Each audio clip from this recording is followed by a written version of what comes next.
Man up. Manifestations. Man up. Manifestations. Man up.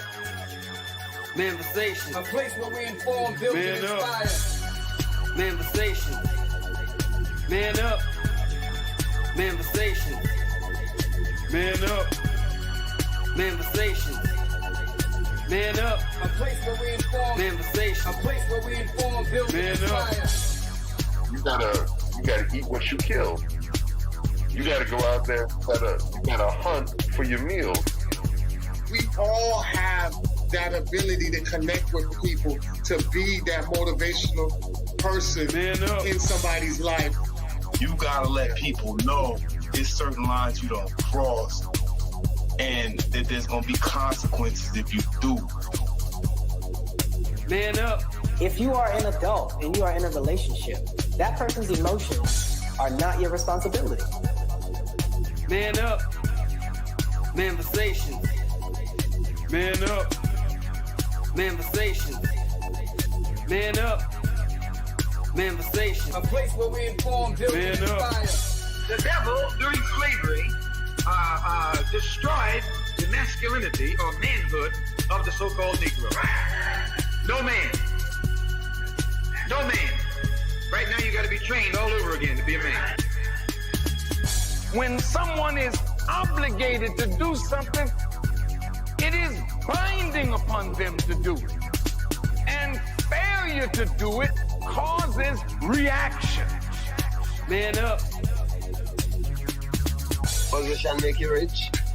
I don't have that type of richness. My richness is life forever. If that people knew that glorious past, if that people knew that glorious past, if that people knew that glorious past, then they would be more inclined to respect themselves. I'm not saying I'm going to rule the world or I'm going to change the world, but I guarantee that I will spark the brain that will change the world. And that's our job, is to spark somebody else watching us. A place where we inform, build, and inspire. Manifestations. Man up. Manifestations. Man up. Manifestations. Man up. A place where we inform. Manifestations. A place where we inform, build, and inspire. You want to tell me about yourself? Go get your friends. I'll tell you who you are based on who your friends are. Don't just live and die. That's an ugly existence. Make your life matter, make your life count. Live a life where people can actually mourn you for the things you left behind, not just because you were around and existed. We need strong black nuclear family. Yes. That's what it is. Mother, father, son, daughter, all in the same house with a focus on the family unit as a whole. We had Tulsa, Atlanta, New Jersey, Detroit. We had Rosewood. We had Black Wall Streets all over. The Republicans aren't for us, but the Democrats aren't for us either. And we should have no alliance to any political party. We only have alliance to what is in our own best interest. A place where we inform, build, and inspire. Manifestations. Man up. Manifestations. Man up. Manifestations. Man up. A place where we inform. Manifestations. A place where we inform, build, and inspire. At the end of the day, as men in the community, we must stand together and be counted, because people look to us for guidance, leadership, and protection. And if we are not about that business, we are not on our job. Here we have grown-ass man conversations in the spirit of that purpose. Anthony Malcolm, Bobby Drake, Major Gage. We are. This is Manifestations 2020. Manifestations. Man up. Manifestations. A place where we inform, build, and inspire. All right. Welcome to another week of Manifestations 2020. I am your host, Anthony Malcolm, and you guys see Major Gage is with us. Bobby Drake is with us, my other dope-ass co-hosts on here. We wanted to do a live, great show for you guys tonight. We want to make sure that, we came off of a heavy week last week. dialing down into the chaoticness and the disgrace of Puff Daddy and domestic violence and the ugly face that rears up. I know it was triggering and things like that. So this weekend was Memorial Weekend. We decided to do a show, but we said, you know what, we're going to do a show that's more of like a fun show. So tonight it's kind of more of a fun show. We're reviewing and dissecting the different dating shows that you guys see out here. We're going to sit back and say, discuss whether the pros and the cons of it. Is it really doing what it's doing? What's the effects behind it and things like that. So with no further ado, we're definitely going to get into it. Fellas, you guys wanted to say anything before we get off into it? Anything y'all had going on? Anything you want to tell the people or anything like that? Woo! Shout out to the squad. What's up? What's up? Happy Sunday. Happy Memorial Day weekend to the family. Great to chat with y'all. Great to see y'all again. Hope everyone's doing well. Hope everybody's not just surviving, but they're thriving. Hope everyone's healthy, happy, and whole. And, thank God for another day, another week. Glad to be on here with y'all boys. Looking forward to the show. This should be a good one. This should be a nice, relaxing, entertaining, but as always, nutritional show. So, we definitely mix the party and the BS, but we also do our best to bring the realness and bring the substance as well. So we try as much as possible to make sure that it's not junk food that we out here feeding you guys. We try to make this that soulful nourishment that's going to cause you to leave a little better than when you stumbled on us, give you some things to think about. And, whether you agree or disagree, hopefully up to this point by now, you guys trust us to know that we're going to give you the real, how we see it. And we hope that you guys believe and trust that the source of where we're coming from is always in the collective best interest. So lock in, buckle your seatbelts. It's going to be a good week. What's good with it, Major? There it is, man. I mean, hey, you set it up nice. I mean, for me, I think this is a great topic because these things need to be discussed because you have some of these dating and relationship shows that people don't even need to bother, man. Like, just leave that shit at the house. You know what I'm saying? Like, they don't know what the hell they be talking about. So you got some of that. And then you got a few of them that are really on point. The vast majority of them, I think, run hot and cold. And I think that's important to point out. A lot of y'all is watching some of these dating and relationship shows. I think y'all need to do it with the attitude of discernment, so that you don't, because people tend to, when they see people on a platform pedestalized in any capacity, they tend to kind of absorb everything they say, especially if you're not a person who's an independent thinker. You can really fall into the trap, of just buying, into whatever this person says that sounds smart and regurgitating their talking points. Don't do that shit. You know what I'm saying? So yeah, we definitely gonna get into that on this one because there's a lot of that out there. I know Ant got some good stuff, so let's get it. All right. So but actually, Ant, before we go a little further and we actually get into the subject material, spoiler alert: somebody on this platform is another year older, and I'm not sure who it is, but I know it's not me.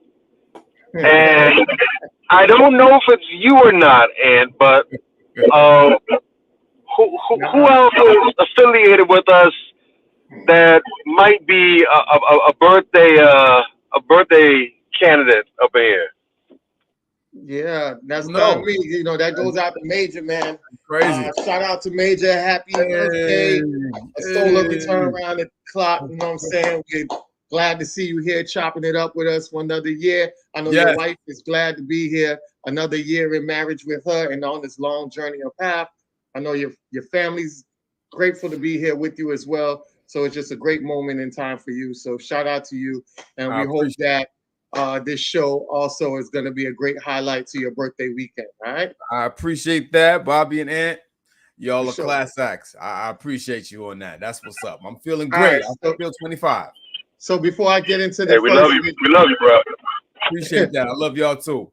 Before we get into the first video, I just want to let everybody know that Bobby Drake. You guys don't see him on the screen because he's in the back of the van around microphone checks, just passing out flyers, making sure everybody go out there to go support microphone check. He has a PA system.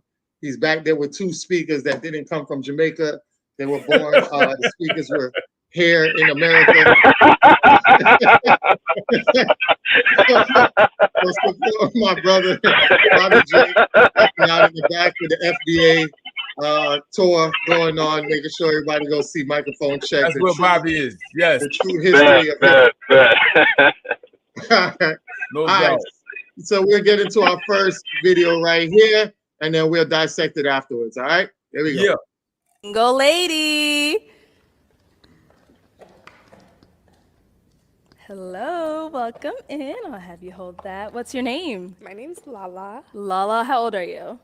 25. 25, okay, and what do you do? I own my own business. I do body sculpting. Oh, okay, very nice. And now, Lala, what do you look for in a man? A man of God, a man that can lead me back into my path if I need redirecting, but not like too controlling. Okay. But also a friend, someone that can laugh with me, I can have good times with. Okay, all right. Yeah. And now, Lala, what are some of your deal breakers when it comes to someone you're dating? A liar. Okay. A liar. Like even small white lies. Yeah. Deal breakers. Okay. Let me think.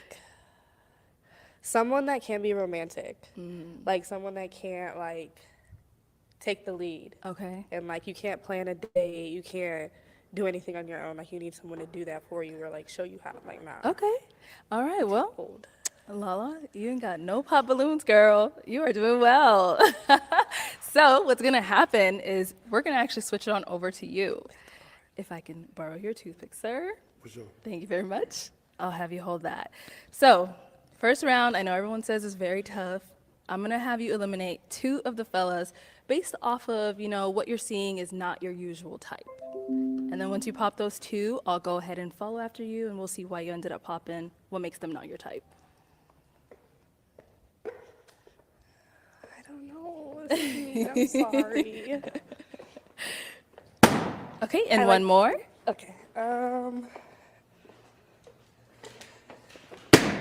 All right, let's start with our first guy here. If we can have your name and age. Hi, I'm Styles. I'm 33. Okay. And Styles, what do you do? I am an educator, and outside of that, I am in entertainment. Okay, all right. And now, Styles, why did you leave your balloon unpopped for Lala? Honestly, she's beautiful, but one of the things that she said that really struck me was she's looking for someone to lead her back into her path. So that means that she's aware of who she is and also is looking forward to growing. So I was trying to figure out what that was about.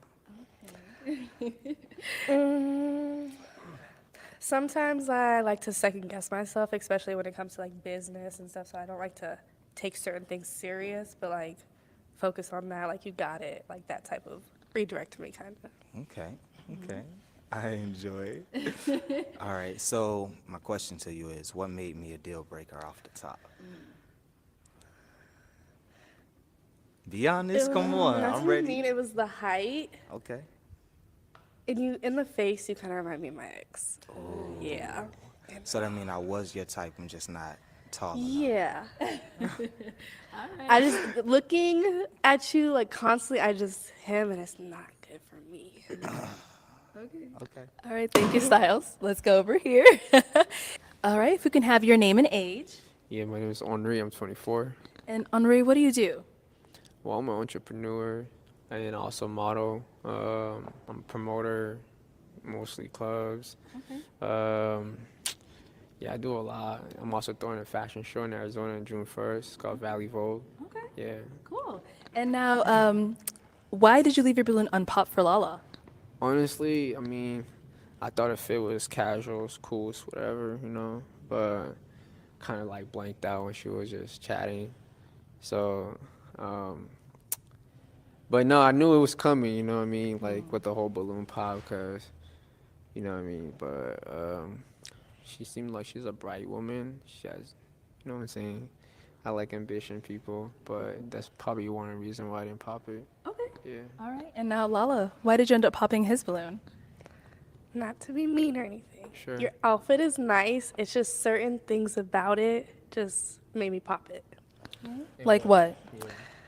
I like your shoes, but they're a little too dirty for me. Your pants, they have a little bit of nicks on them. Yeah. And then I just don't like the Burberry Damn. She's real. scarf. I'm sorry. I really looked. I pay attention to detail. I appreciate that. I'm Yeah. sorry. I'm sorry. Yeah. Okay. Yeah. All right, thank you. Let's go back over here. Someone did end up popping their balloon. All right. Do you know what today is? Today is the third day of our 3-day road trip across the country. Or our 5-year anniversary. What a cool little... All right, if we can have your name and age. My name's Keyshawn. They call me Key. I work in private security, and I'm 26. Okay. All right, Key. And why did you end up popping your balloon? Well, I'm very big on personality. I know, we're judging off small things, but I don't like judging a book by its cover. I like looking deeper. You never know what blessings you're missing. So when you popped your balloon, or when you popped his balloon over the height, I just thought, I'm not very superficial like that. So I like to look at people and to be a lot more deeper and everything, and I don't think we really match like that. I understand that. That's perfectly fine. All right, and now is Key your type? No offense. It's really harsh to say, but I don't go for people and take them serious when they have a name like me. So like the fact that you have Sean in your name, it's fine, but like the nicknames, it just, I don't like that. That would be like, we could be friends and stuff, but I don't go for someone that has the same, because I think of like wedding invitations. No, I can't do it. I'm sorry. You're thinking far. I understand that. I understand that. No, definitely. Yeah, I'm sorry. I appreciate that. I like your teeth. I like your eyes. I like Thank you. the way you present yourself. Appreciate you. You're gorgeous as well. Thank you. Thank you. All right, Lala. So we do still have a few men left. Did you have a question to ask them to go ahead and help us narrow it down? Oh, I'll still have you ask your question. We'll go back to him. How was your guys' childhood growing up? Okay. All right, let's go ahead and start over here. If we can have your name and age. My name is Preston. I'm 29 years old. Okay. And Preston, what do you do? I own a marketing sales company, and I also wrote a book. Very nice. And now to go ahead and answer her question, you said, what was your childhood like growing up? Okay. What do you mean, like, asking, like, was it like, what do you mean by, can you be more specific? Like, did you have like family with you? Was it kind of hard? Like, did you feel like you were loved as a child? Like, type stuff. Like, or did you like, was it like a struggle growing up? Like, did you feel like you beat that? Like, type. Well, more so of, I grew up in Alabama. I'm from Selma, Alabama. My mom was there. My dad lived like a mile away. So my mom was very like loving. My dad was very like straightforward, strict. So I kind of got the best of both worlds. Okay, that's good. All right, thank you. If we can have your name and age. Marcus, 29. And Marcus, what do you do? I'm a logistics coordinator. Okay. And if you want to go ahead and answer her question. Yeah, single mom at 4. I was probably the bad child, so as a single mom, you know what that is when you got a kid who's not the best in school. So it was smooth for me, though, outside of that. Okay, that's good. All right. Name and age. I'm Connor. I'm 27. Connor, what do you do? I'm on a fitness company, full-time. If you want to go ahead and answer her question. My childhood was good. My mom loved me. I was in a single household also. It came with its fair share of adversity, but it crafted who I am today, so I love it. If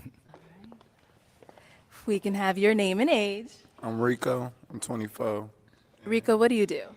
I'm a model and I'm a caregiver. If you want to go ahead and answer her question. My childhood, I grew up in a 2-parent household. We're from West Africa. Like, kind of touch back on what he said, like, my parents shaped me to who I am today. Like, I can go deep into it, but it's going to be long. I don't want to get started, but just know I came from a good background. All right. One more down here. All right, if we can have your name and age. I'm Isaac. I'm 28. Isaac, what do you do? I work full-time as a marketing event planner. Okay. And if you want to go ahead and answer her question. My childhood was good. My parents were very strict on me growing up. You know, they instilled a lot of good values in me. I grew up in a 2-parent household, so, yeah. Good. All righty, girl. And we did get one pop balloon. Let's hear from him, and then I'll have you go ahead and eliminate someone. Hey, if we can have your name and age. Hello, I'm Prince, and I'm 26. Prince, what do you do? I'm an armed guard. I'm an artist, and we own a family business. Okay. Yeah. All right. And now, why did you end up popping your balloon for Lala? First and foremost, like, you know, she's a lovely lady, good skin, nice eyes. Energy is pretty cool too. She kind of got on homie about, his name, and I feel like that's something that you can't really control, You are whatever your parents name you, So I just feel like it was a little shallow, but that's it. Okay. All right. And now Lala, is he your type? I like the way he's dressed. I don't like the thing that he said about the name, because, you have to, okay, let's go into it really for a second. Okay. In the bed, do you want to hear some, I don't want to be screaming my own name. You supposed to be calling him something else, though, No, I like to call you by your name. It's The fellas sexier. know what I mean. But that was like, but no, he is my type, yeah. But when you said we, were you referring to him? Or when you said we own? What you mean? You said we own. Oh, me and my brother. Okay. Yeah. No, not that. Okay. I just wanted to make sure. Shout out to my brother. Shout out to my brother Duke, Tech Mechanics, Okay. LLC. I appreciate throwing though. I'm just asking. All right, thank you. All right, Lala. After hearing about their childhood, I'm going to go ahead and have you eliminate one person. One person. Oh, I'm going to have to go for you. I'm sorry. And why did we end up eliminating him? To be honest, I just couldn't really understand you, so. He did say it twice, so I do know that you wrote a book and. All right. So that's pretty much that pretty much it for the first one. I mean, it was just, as you can see, she eventually didn't have any balloons left. Everybody pretty much popped their balloon eventually. It was just a bad thing for her. But I don't know what you guys thought about overall. What did you guys see? What her mistakes was, anything like that came striking out, first of all. I try. Okay, this is a technique I learned when I first started doing QA. Before I did IT QA, I did call monitoring QA, right? Yeah. When you're criticizing someone, when you're critiquing someone, you start with a positive, then you light their ass up and you end with a positive, right? Okay, so that's what I'm gonna do. Not that you light the ass up, but then you end with a positive. Because hey, you want to start off positive and you want to end, letting them think that you're leaving them with their legs, right? You want something in the bank account before you start making withdrawals. I feel there it. you I go. feel it. Right? So off rip, shout out to the sister for looking pretty normal. And I know that sounds basic, but a lot of these women nowadays, when you see them on TV, online, anywhere, they look like these ghetto superheroes with these ridiculous colored hair and goddamn tattoos everywhere, looking like Wiz Khalifa and shit, and just the drobe is just horror-esque. This shit is just whack. You know what I'm saying? So for the most part, I didn't like them tattoos on her back, you know what I'm saying? But for the most part, aesthetically, not a bad looking sister. Presents herself pretty well, speaks pretty well. Oh my God, this woman is shallow. You know what I'm saying? Some of the stuff she said, I can see it. Okay. The dude with the dirty shoes and he got the little moist, the little moist rag tied around his, that shit look moist as hell. You know what I'm saying? Okay. All right. You got him. You know what I'm saying? You can't come out the house with dirty shoes and you can't have I was shocked on that one. I was shocked that he came out with dirty shoes. Oh my That's God. a no-no. That's the man code no-no. And then on top of that, you got the Fred from Scooby-Doo scarf tied around your neck. That shit is, come on, bro. What we doing here? You know what I'm saying? Yo. So she was spot on with that one. Hey, yo. But some of the other shit she said was just utterly ridiculous. You really, you don't want to talk to this guy because he has the same name as you? Shit, sit your dumb ass down with that bullshit. Really? Because he has a similar name? Come on, bro. I really think, and since the topic is dating and relationship shows, I'm gonna just full disclosure. I think sometimes they pay people on that show to just say dumb shit so they have something to talk about. I don't believe that she really believes all that shit she said. I think on that show, Pop the Balloon, I think they pay those people to say dumb shit sometimes. Because that ain't making no sense. I don't know. I honestly think that there's enough dumb people out here. I just feel like they pre-scan them. I can say they probably pre-scan some dumb ones, but I really believe that they're really like that. You might be right. You have to take into consideration the fact that after everyone left, I wouldn't say graduated, but after everyone left high school, we stopped keeping track of who was in the special ed classes and who was in the gifted class and normal ones. So you did right now it's just Gen Pop. Yeah, right, exactly. No, you ain't talking everybody's in the blender, so that's why when things happen, some of us look like and other people look like and some are looking like almost going on either side. So you gotta be mindful of that. This is a mixed multitude we're dealing with. So real talk.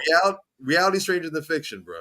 Real talk. You know what I'm saying? And you know, that was just one stupid reason. Then the other stupid reason, she couldn't understand what the guy was saying. The guy spoke very clearly. What do you mean you couldn't understand what he was saying?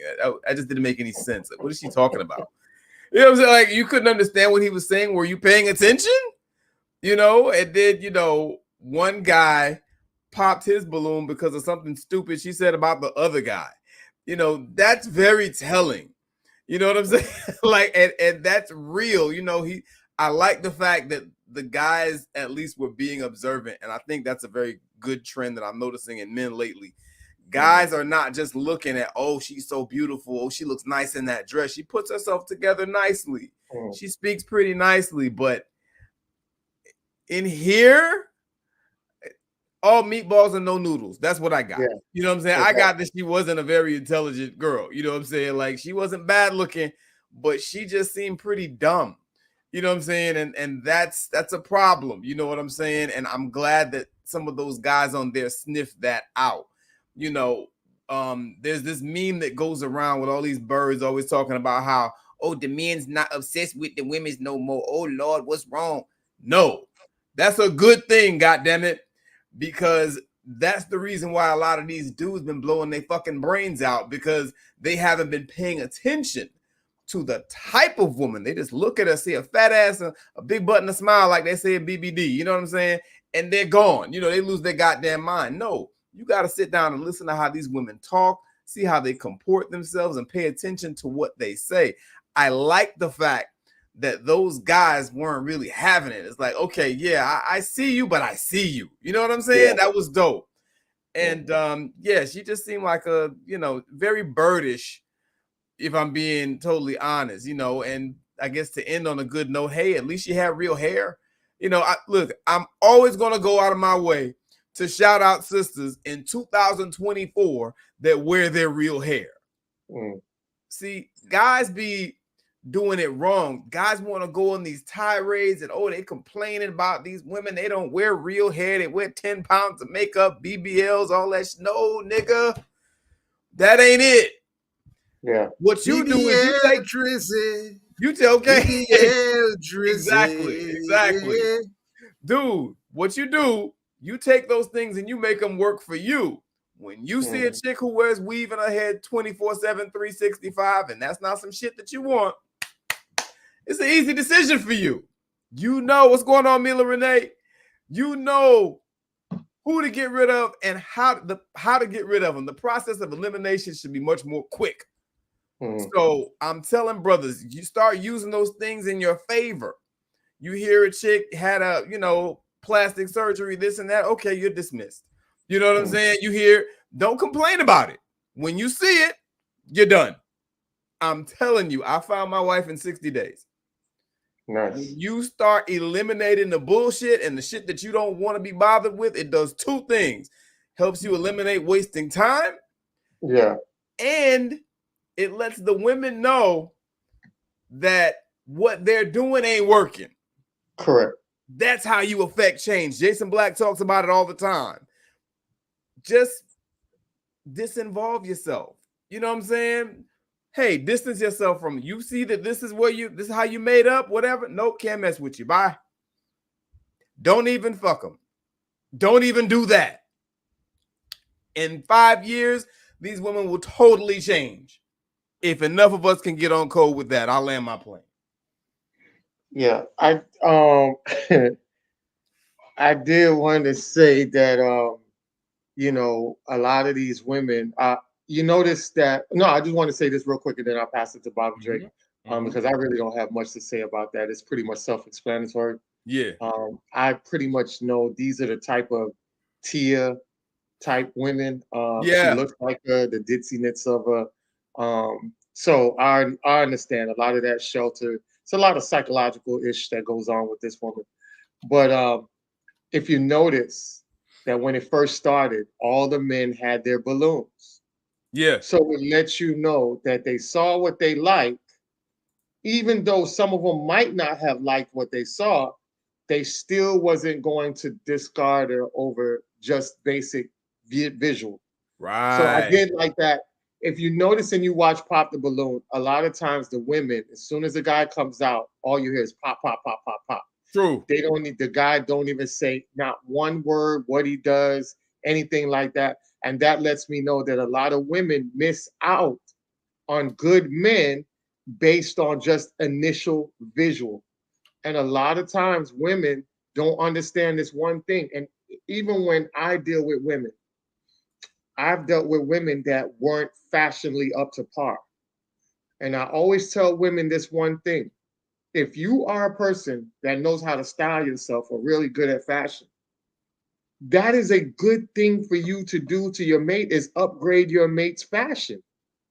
Every time I upgrade my mate's fashion, those women go out there and get compliments. When those women get compliments from women and other men, man, I come home to the biggest hug and the biggest kiss. Mm-hmm. You know what I'm saying? They're confident enough for me to go out there and pull stuff because they know once I put it on them, they go out there and they get extra elements. So that puts me in another bracket, another notch of weight of what I bring to the table.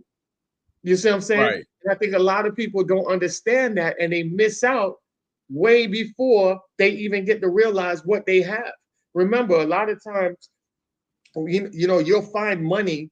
Sometimes you'll find money in the dirt. Sometimes you'll find jewelry in the dirt or under a rock.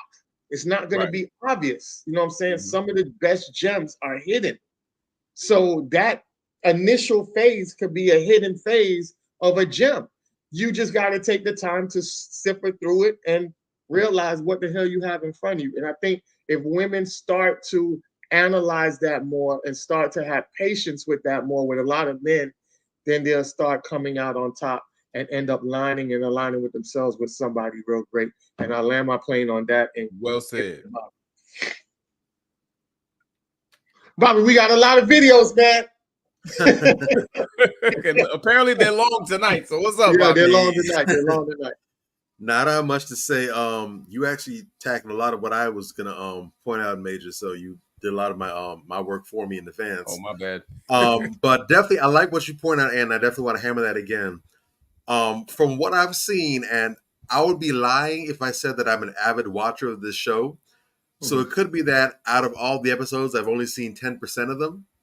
So I don't have the best body of work to go off of. But from what I've seen, for the most part, it would appear as though the body of men that they gather to be on this show are more mature than the body of women that they gather to be on the show. Yes. Because Yes. exactly like you said, a dude will walk up off top and they'll just pop, boom, pop, pop, pop. You just hear like a whole, like it's 4th of July or New Year's Eve weekend, just hear just going off, which isn't bad in and of itself. But when the host comes around and says, well, why is it that you popped your balloon? You know, what did you not like? They'll say something stupid like, he on his shoelaces, they was laced up wrong. I don't like them inside. I like them going outside. Some stupid nonsense where you're sitting back and you're just like, It makes no sense. Or, well, you know, he's 5'11" and I only like men if they 5'12" and up.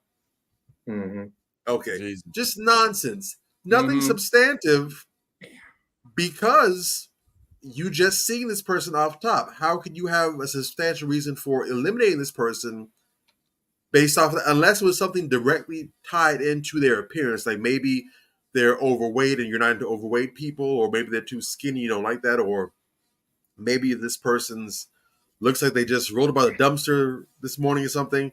unless it's something obvious and egregious like that, what substantive reason would you really have for just popping a balloon on this person? Right. Especially the otherwise attractive. It makes no sense. None. So a lot of the women really go on there, and unfortunately, that show also tends to reveal what the dating world is like here offline. Mhm. A lot of people, men too, but women in particular, are guilty of ego dating.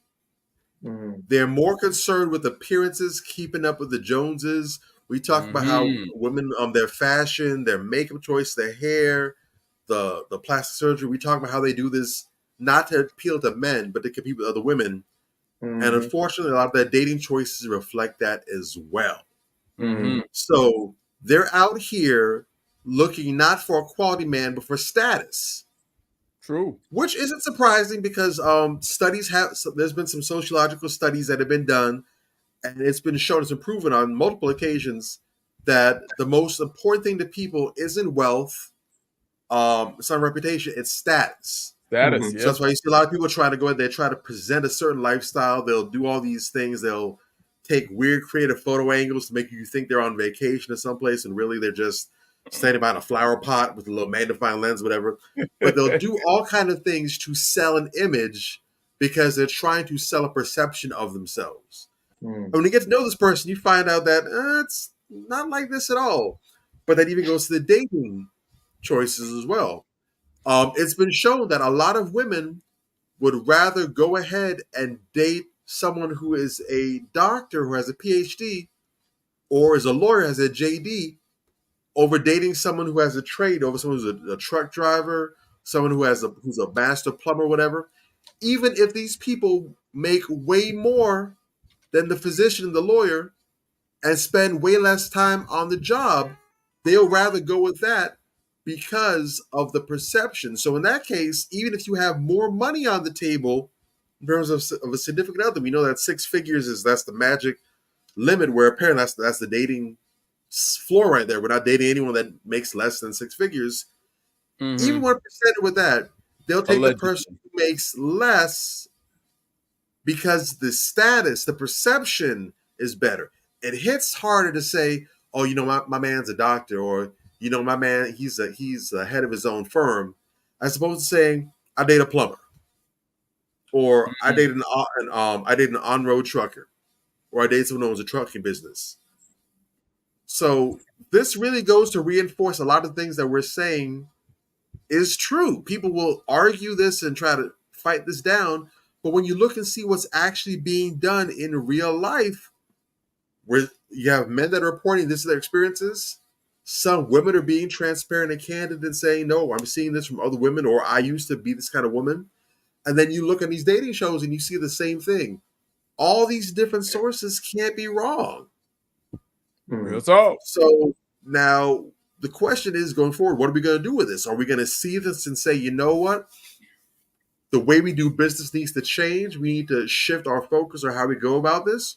Or are we going to say, nope, everything's good. Nothing to see here. Couldn't be better. Just straight bird box. No. Yeah. All right. So that's what's up. So we'll definitely go on to our next one. And I'm glad that Bobby Drake had said something about doctor, because I think this one would be a very interesting one. And let's see if it works out in his favor. All right. He's back. Ooh. All right. If we can have your name. That was so fast. I was not expecting that. What's your name, sir? Hi, my name is Dr. Elam. And Dr. Y'all know Elam, who I am? How old are you? That's not fair. Dr. Elam, how old are you? I'm 39. Okay, all right. Now we do see you pointed out Dr. Elam. What kind of doctor are you? What do you do? Yeah, I'm a dentist. So actually, please forgive me for my attire. I had an emergency earlier and I had to rush here, so I didn't have time to change. She's not even looking at my face. Okay, so I am a traveling dentist. I travel up and down the West Coast, pulling teeth and placing implants for those who need it. Okay, all right. Now, what do you look for in a woman? What I look for in a woman is pretty universal. and I'm not sure if it's been explained this way, but I'm going to try. There's 3 things that every man wants. And if you do these 3 things, you can procure any man that you want. And this isn't my information that I just came up with. This is actually research-based. And the first thing is being useful. How can you be useful to the person in your life? Why is that important? Because when you are a useful asset to the man that you want to be, then there is no way that he's ever going to want to get rid of you. The second thing is you have to blow his mind in the bedroom. What does that mean? That means you take the wildest, nastiest thing that you've ever done, figure out the wildest, nastiest thing that he's ever done, and exceed that. Otherwise, he can just get it from somewhere else. Now, the third thing, and this thing is the most important thing. It doesn't matter if you do the first 2 things. If you don't do this last thing, then you won't be able to keep your man, and that is respect. Always respect your man. Now, if you have any confusion as to what respect is, say to yourself, would I say this to the person who is writing my checks? Would I say this to my boss? And if you wouldn't, don't say it to your man. So, I'm looking for those 3 things. Okay. So, Dr. Elam, we did have you on episode 2 of Pop the Balloon or Find Love. And also in the Get to Know with you, we found out that, it didn't really work out too much with your match. What happened there? Well, we decided that we wanted different things in life. We had a great conversation. We went to dinner.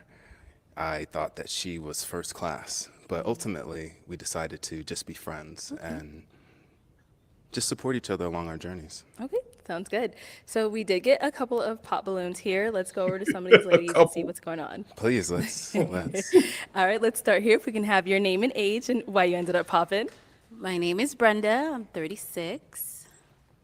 The reason why I popped, very good looking man. Well put together. You're in the dentistry world. That's amazing. I'm sure your love language is acts of service, since you are in the dentistry world. But the way you answered that question. Actually, my love language is physical touch. Oh. And quality time. Oh. And words of affirmation. I see that you like to interrupt. I think apologize. I apologize. It's best that I did pop that balloon. Mm-hmm. Thank you. Now, is Brenda someone that's your type?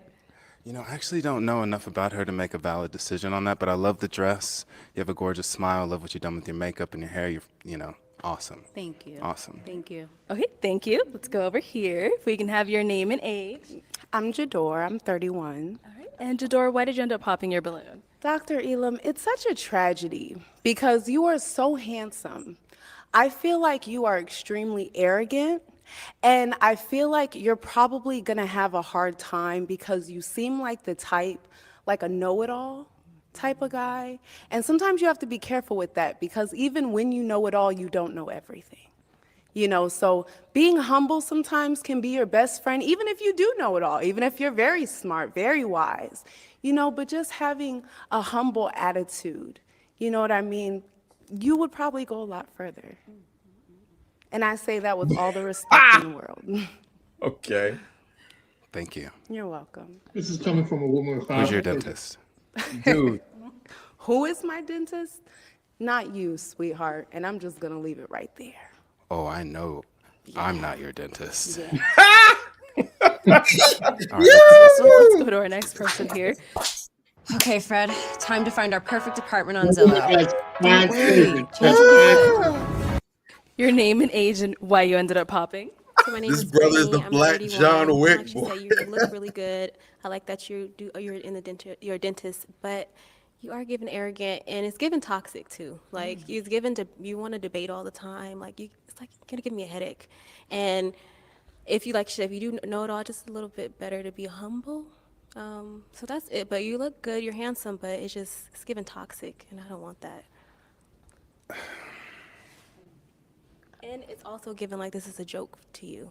Like you just want to come on here just to say stuff to get a viral moment. I'm not feeling that. Dr. Elam? Yeah, I don't even really know what to say with that. I appreciate your perspective. I think that your feelings are valid. And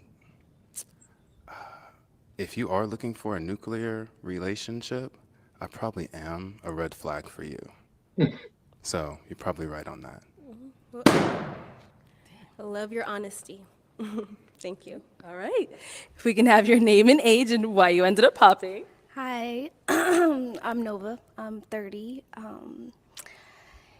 Yeah, it was just the arrogance for me. I love a man that's very confident. Like you, I'm gonna toot your horn every chance I get. But I think you toot your own horn, so I don't think I would be able to accommodate that every day. Like you're tooting, and then I'm trying to uplift, and it would just be a roller coaster ride, like all the time. Like I feel like we would constantly be up here, and I like my space. I like quiet. I feel like every day would be something not negative, but just the energy would just be very high for me. It sounds like self-love is something that's challenging for you. Self-love? Oh no, baby, I'm sorry.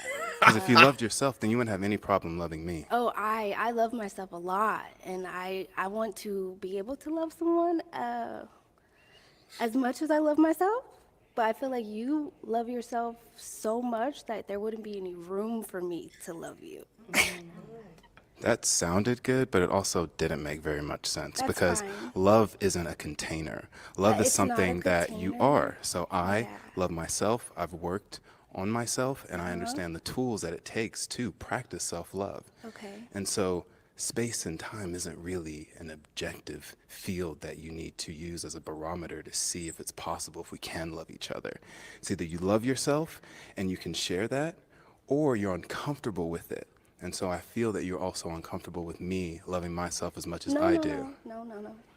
And it's I'm coming off definitely as not uncomfortable. arrogance. Oh, I'm arrogant? No, I said it's coming off as Oh, arrogance. you're coming up. Yeah, you do. So my confidence is triggering you because No, it's no. reminding I you love confidence. I melt in it. it's not about you not having self-love.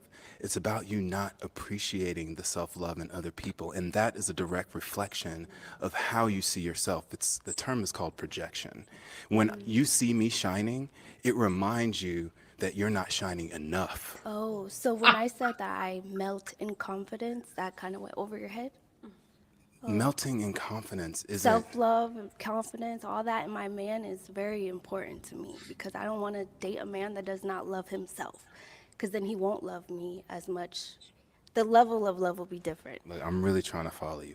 I know, all right? I know, but it's okay. But your ego won't allow you to take responsibility for your lack. And My that's lack, okay. But I don't lack anything, babe. Popped y'all's balloon before you even got to know Dr. Elon. What a shame. What a shame. Is it though? I don't. Yeah. You'll find your. You said you people. watched the show before you got here, which means you have a preconceived indoctrination of who you think I am. So you popped your balloon before you even got to know me based on what Can I you've ask a already question? seen, please. Why do you want to argue with me? I'm not arguing with you. I'm using an inflection that is emphasizing my point. You thinking that I'm arguing is a direct trigger that you can't handle what I'm saying to you. Okay, love bug. Yeah. I've been here, done that. Yeah, Okay, yeah, thank you. let's Go do ahead. it. Let's see what's going on. All right. If we can have your name and age and why you ended up popping. My name is Tatiana. Okay, respectfully, where do I begin, my guy? You got a lot of dip on your chip, and I feel like the way that you coming at everybody else with like, oh, who's your dentist and everything, you finna ask me who my dentist is. And I'm not with that just yet. I'm not ready for I that. know it's I triggering. also, let me finish real quick, respectfully. I'm Please, sorry, please, you know, because you interrupt everybody else. Let me speak real quick. Woo. I just personally feel like you're not used to and I'm not trying to say like, oh, I'm alpha male, like, you know, whatever. Like, you're not used to a dominant woman. I feel like you are like, it's easy kind of coming to you to belittle women a little bit. I understand where you coming from with everything that you do, and I saw the last episode, but like you do come off as arrogant. Confidence is cool, but like, know the difference a little bit. What you gonna say about my tooth, bro? Why would I want a dominant woman when Next. I'm the dominant one? Go ahead. Great Can't point. be, you know. Can I ask you a question? Go ahead. Preach, boy. Do you think you're the prize? I know I'm the prize. Oh, God. You're the prize to the men you don't want. Okay. When you get a man that you actually want, please believe me, we're the prize. Okay. Next. Check. Stop making Amazon sellers rich. I hate to tell you this, but every single time you shop on Amazon, He's cooking Your all name, of them. age, and why you ended That up was a popping. perfect ad My name is interruption right Unique. there. I'm 31. And I popped, not that I disagree with how he is. I love I love how he Say is. it with your chest, girl. Say it with because your chest. he has confidence. It's nothing wrong with how he is. It's not what I want at the moment. Because I dealt with his kind before, in a way. Not exactly, because, everybody's different. But I dealt with his kind before, and there's nothing wrong with how he is. Okay. I feel like right now, this is not the right platform for him as far as in what he's looking for, or maybe he's still trying to figure out what it is you want. I don't know. But Oh, I know what I maybe you want. do know what you want. I know what I want. But obviously, it's multiple things that he wants that he hasn't found and received in one woman. I heard. I agree with you. I agree with there's you. nothing wrong with that. There's nothing wrong with how you think, the confidence, all that. There's nothing wrong with it. You just have to find a woman that's willing to accept those things without her feeling like her light is getting dimmed, if that makes sense.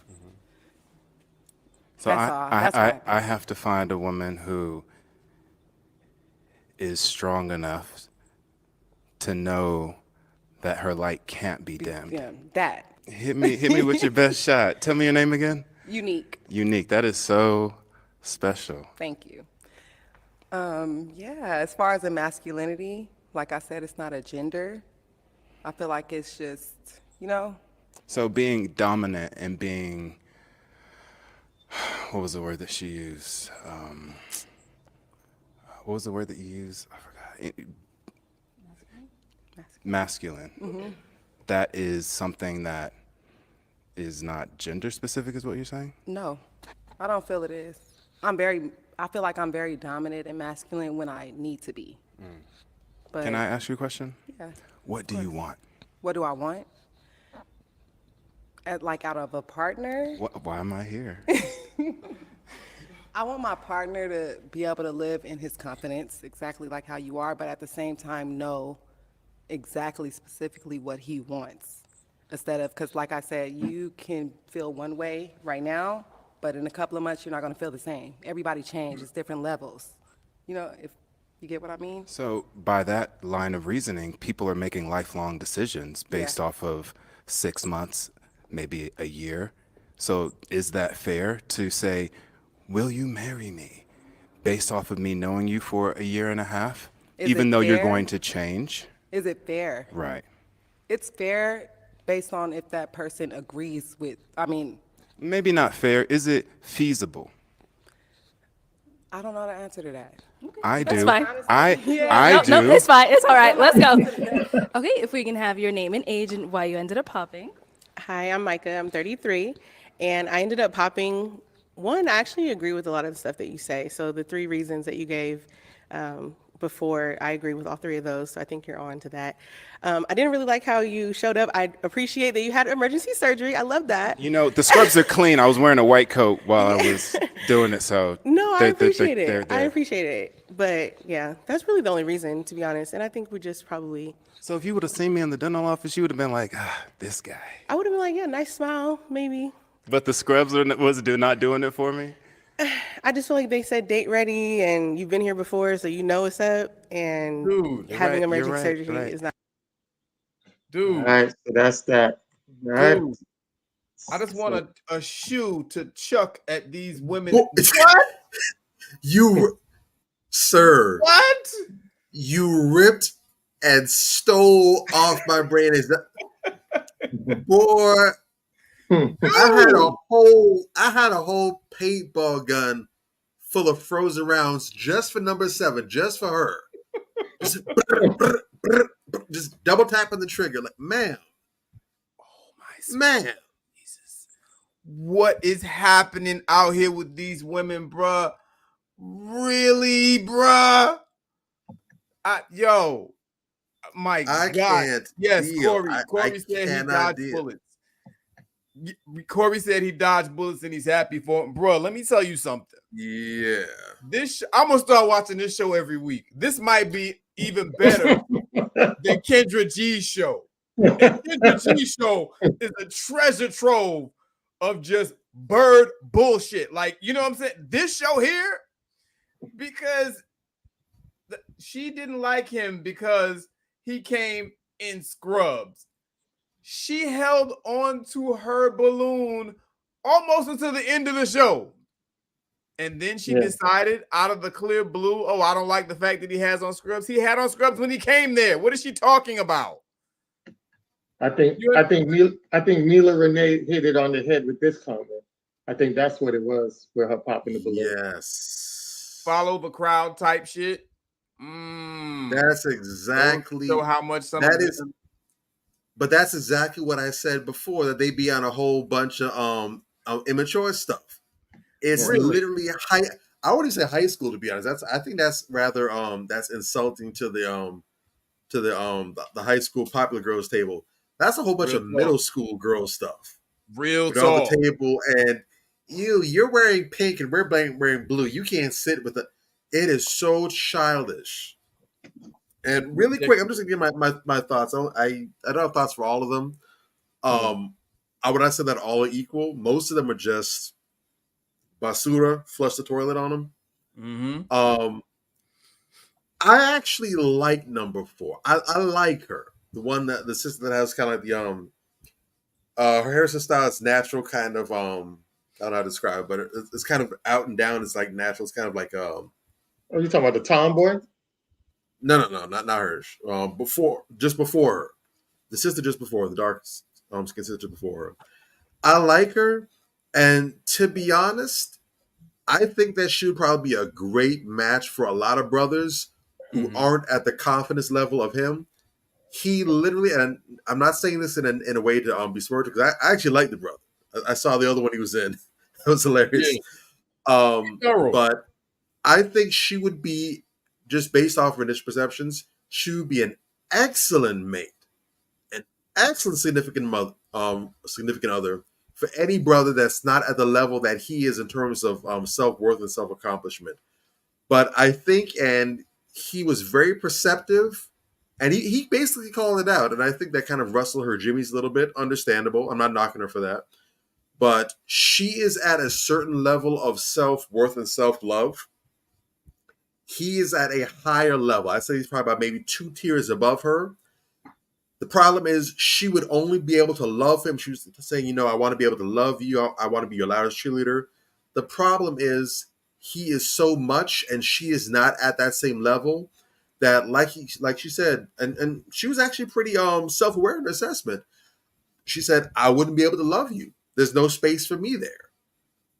He would have to dim himself down some. He would have to kind of diminish himself a little bit to kind of give her a spot in his life to shoo her and get her feeling comfortable and everything, in order for her to take root and bloom there. And maybe she could grow in a relationship with him to where she could be not overwhelmed. But at face value, where they are right now, he's too much for her. She's too insecure to be able to probably love him, be comfortable and confident in their relationship. She'd be the type to every other week she asks him a different question. Well, who's that chick who's at your job who's white waving at you? Oh, you mean my patient who I see at 4:00 today? Yeah, but that wasn't a patient wave. She'd be that kind of chick because he's too much. She knows she has a good thing. She knows he's not ugly. He's attractive. He's accomplished. She's confident. She would always be looking over her shoulder for the other woman, even if he hasn't done anything to make her feel that way. So I feel for her, but I think most brothers aren't at that level of confidence.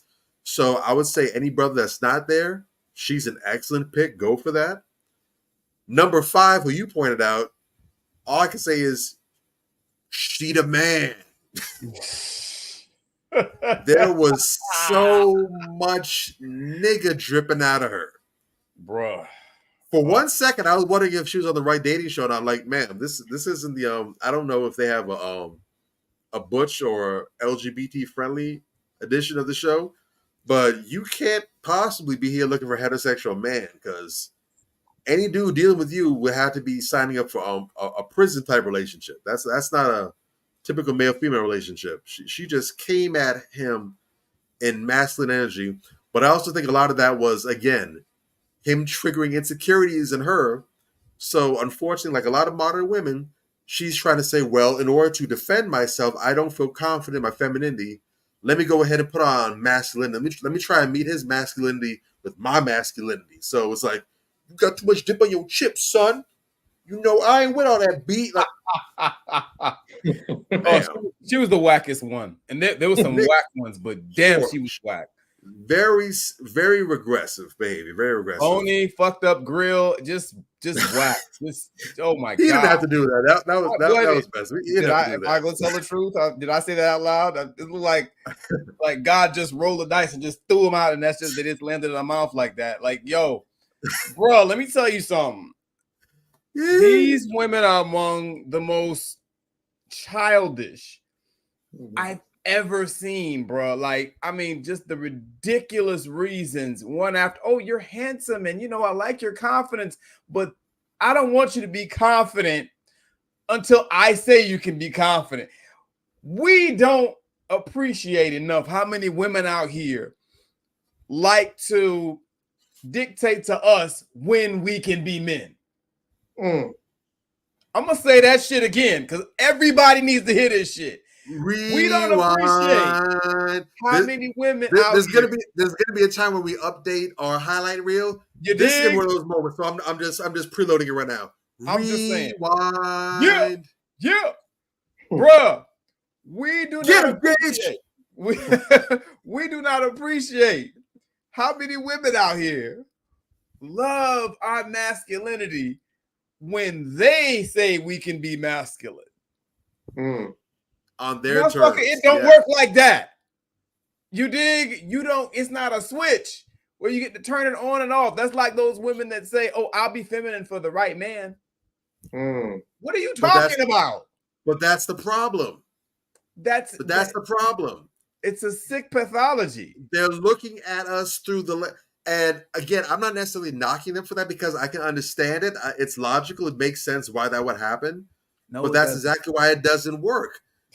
For you, masculinity is optional. It's something that you can step into, just like the sister I mentioned, number 5. That's a role you can step into when you feel you need an extra layer of protection or whatever. I'm going to step into this today where I'm going to, I need some extra defense. I'm going to be managed today. For you, you can take it on and take it off. And when it's time to go ahead and benefit from femininity, you can go ahead and tap into that again. As men, we can't do that. There is no situation where a man can say, you know what, today it's hard being a man. I'm gonna get feminine. I'm gonna bat my eyelashes. I'm gonna give out feminine energy so I can get a break today. We don't have that ability. It's only one mode for us. And when you have dudes that try to go in that lane, it has a success rate of 0, a goose egg. Men can't do that. We don't get respect for it. We don't get a successful outcome. If anything, we get ridiculed. We find ourselves in a worse situation than if we were just there looking clueless, sitting on our hands. Going to femininity is not a resort that men can take up. But women have made it so that they can now go ahead and adopt masculinity to operate in when they feel they need that extra oomph. And so the same way how for them it's an on and off switch, they assume it's that way for men. It doesn't work that way. It can't. It doesn't work that way for them either. It doesn't work well for them either because it doesn't. Their echo chamber tells them it does. That's the issue. The real problem, right? We don't have women being honest with other women or men for that matter. All the men are lying to you because they're trying to fuck you. You understand what I'm saying? They're not being honest with you. And you're buying it because you're gullible, naive, and stupid. And my thing is this, for you, many of you out there to be of these grand old ages and still be like this, bruh. You understand? These are not young women. These are not 19, 20, 21-year-olds. These women are old enough to know better. Aside from a few things, yeah, he was a little rude with cutting the girl off or whatever the case may be, but dude was pretty much spot on. And this is what I say all the time when these women are looking for this pie in the sky ass dude. right? Got to make six figures. The guy probably makes six figures. You understand what I'm saying? Easily. You know, he's got to be tall. The guy is tall. You know, he's got to be attractive. All of them just about said that he was attractive. You know what I'm saying? Got to be confident. All of them said he was confident. These women ask for all of these attributes in these men. And then when they find them, many of the women aren't qualified to deal with said men. They just ain't got it, bruh. You know what I'm saying? You listen to any one of those women, they weren't giving realistic reasons and rationale as to why they wouldn't date this man. They already prejudged him before the show even started. He walked out there, and if it was 10 of them, 8 of them popped their balloon as soon as he walked out because they saw him before. And they had a notion. And they couldn't even be honest about that either. They couldn't even be honest about that. You know, there is a very sick pathology that plagues a lot of our modern women today. You know, whereas they think they're so perfect and they can do no wrong. And, you know, they keep asking for these things that they don't qualify for. And then when someone tells them something, because he tried to talk to a few of them and explain to them, you know, how they could grow, how they could improve. And man, the response was just horrific. You know, they're not receptive to any type of criticism. They really think they know it all and they're the shit. Which is ironic given what they were saying about him. Right. What they really meant to say is there's only room in the relationship for one know-it-all. Right. Right. You can't get in the bed. You gotta get the couch. It's just me. Right. And the one that tripped me out the most, if you would, you know, just accept, you know, that, you know, these things about yourself, that you're so arrogant, this, that, and that maybe you get farther in life. Nigga, he pretty far in life already. What about you? What are you talking about? What's funny about most of them, and I only have a couple more comments to make, and I'm done. What's interesting is I found it hilarious. When I say hilarious, I mean I couldn't laugh that much out loud, but inside I was just, you may as well have me in a padded room. I was dying laughing. A lot of the things that they were saying, even though they didn't necessarily apply here, a lot of brothers have said about women. Of course. So again, it shows how horrible the self-awareness is. You were able to pinpoint all these flaws or perceived flaws with other people, but now when others are saying, you know, I wouldn't get too carried away because you fit some of these boxes yourself, then all of a sudden this, what are you talking about? You're insecure. Stop gaslighting me. You're toxic. See, you want to belittle me. You don't want the projection is very real. Very, very real. Like I wish you could see yourself as well as you think you see others. Because if you could, you wouldn't be ahead of the game. You'd be on the bleeding edge of the thing. Right. I will say that number 6, the sister with the locks, out of all, number 4 would have been my number 2. I think number 6 was the most mature of the whole group. She was. She definitely was on the same wavelength as the brother. I think she was trying to say, I kind of picked up on it, but I think she's basically trying to say that she was at a level where maybe she was good to date, but to date a brother at that caliber, not talking about prefer, but in terms of where he is within himself, she wasn't there yet. I don't know if it was a rough relationship, that she's on the mend from, what the case may be, but she was very well. She said she's dated brothers like him before in the past, so maybe they didn't work out with them. She understands the pathology of that kind of man. She sees it for what it is a blessing it is, but she's not in a position. Basically, she's where number 4 was, but she has awareness. So number 4 is unconsciously in that place where she's not ready for that. This sister was conscious of the fact that she wasn't ready for it. So she basically was saying, you know, I see you. You're the kind of man that ideally I would be with, but I'm not ready for you just yet. And so she bowed out, and I respect that. I respect that sister. And out of the group, she's probably going to get exactly what she's looking for a lot faster than them. And I think this experience may have been good for her, getting that close to where you see exactly what you want, but realize I'm not ready yet. I still have more work to do. that's going to, in most cases, light a fire under you, and it's going to motivate you to get to where you want to be. So the next time that opportunity comes by, you're ready to jump on it. So she's good. Out of the group, I have no worries about her. She's going to get what she's looking for. Blessings on the sister. And the last one, number 7, she's the one I just want to throw a whole brick at because she goofy as hell. She did an excellent job of staying above the peer pressure. She didn't give in. She didn't fold. She saw what she saw. She didn't need nobody to tell her that this is 24 karat gold and not fool's gold. She knew what she saw. She's like, y'all ain't about to dissuade me. And then the last minute, peer pressure camped out around her and caused it to implode. And I know it's peer pressure because when she popped her balloon, I thought I knew when he said something related to he didn't say it, but basically what he said, it could be inferred that he's not looking to be with just simply one woman. And I thought she popped the balloon based off that because she's looking for a monogamous relationship. And so I was like, okay, I tip my hat to the sister. Makes sense. Right. But then when she gave her reasoning, and it's like, you did it because of scrubs? He walked out in the goddamn scrubs. Plus, he stated why he came out in the scrubs. So your reason had nothing to do with it. You had infinity to pop that balloon. You did it because you saw all the other chicks doing it. They all were going toe-to-toe to him. You didn't want to look like the pick-me. You didn't want to look like you were looking for male validation. So you went ahead and popped the balloon so you could go ahead and be single with the rest of them. You were at the fit. You were at the one. You were the Seattle Seahawks on the 1 yard line. All you had to do was pass the goddamn pigskin to Marshawn Lynch, and instead you figured, let's let Sierra go ahead and throw the pass. That was you. You won, and yet you still said, let me disqualify myself. So out of everybody, even masculine Isha, she gets the biggest. You get the donkey of the day. Shout out to Breakfast Club. She's an ass. Yeah. So we got plenty of videos to go. I do want to say this.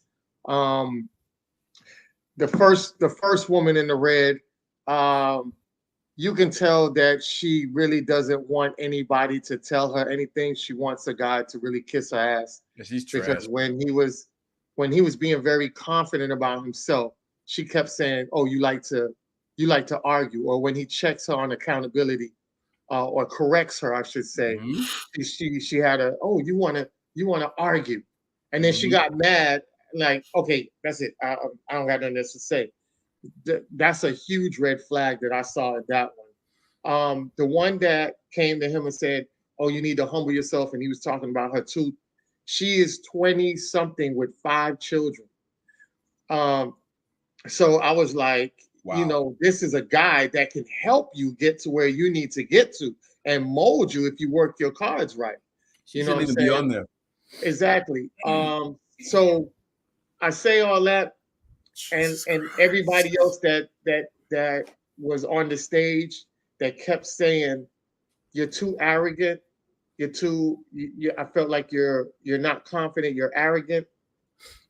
A lot of times, women are intimidated by guys of that caliber, and the women that are intimidated by guys of that caliber is because a lot of them aren't where they want to be. Or they have so much blemishes on their profile that the insecurity of a guy that on that level, even picking them would just make them not feel like the woman that they are, even if he sits back and nurtures them and tries to breathe life into them. It would be like carrying water with a bucket full of holes in it. Because they know they're unfit. Yeah. Yeah. So exactly. So those are the women that turn around and they date the dusty dudes, or they have babies by the bum dudes because they can run circle around the bum dudes. They may not like them, but they serve as a self-esteem boost for them. Exactly. But a dude like this, you're not gonna get no freebies out of him like that. And they just want to ass wash. So you don't get to be the biggest brain in the room. You're gonna have to face accountability with a guy like that. He's going to make you better. At the end of the day, that's what he's going to do. And a lot of women aren't ready to face that, especially when I talk about this whole savior syndrome that women have. Remember, women like to boost a man up, and it's a pride thing to show other women, oh, look what I did to this guy. I got him from this level to this level. When they meet a guy that they can't boost up or put any value into him on that level like that, he's doing what a man is supposed to do, which is boost the woman up.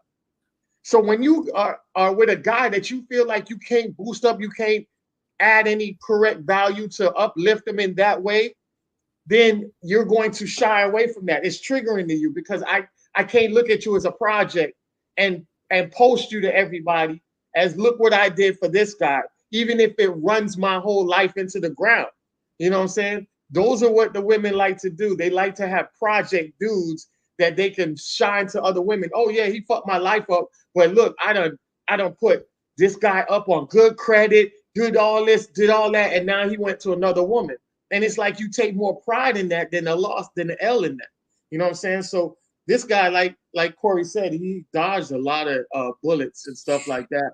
And like the woman said, and you know the one that you said that is your top pick, the girl with the dreads, number 6, yeah. Yes. Actually, she likes thug dudes.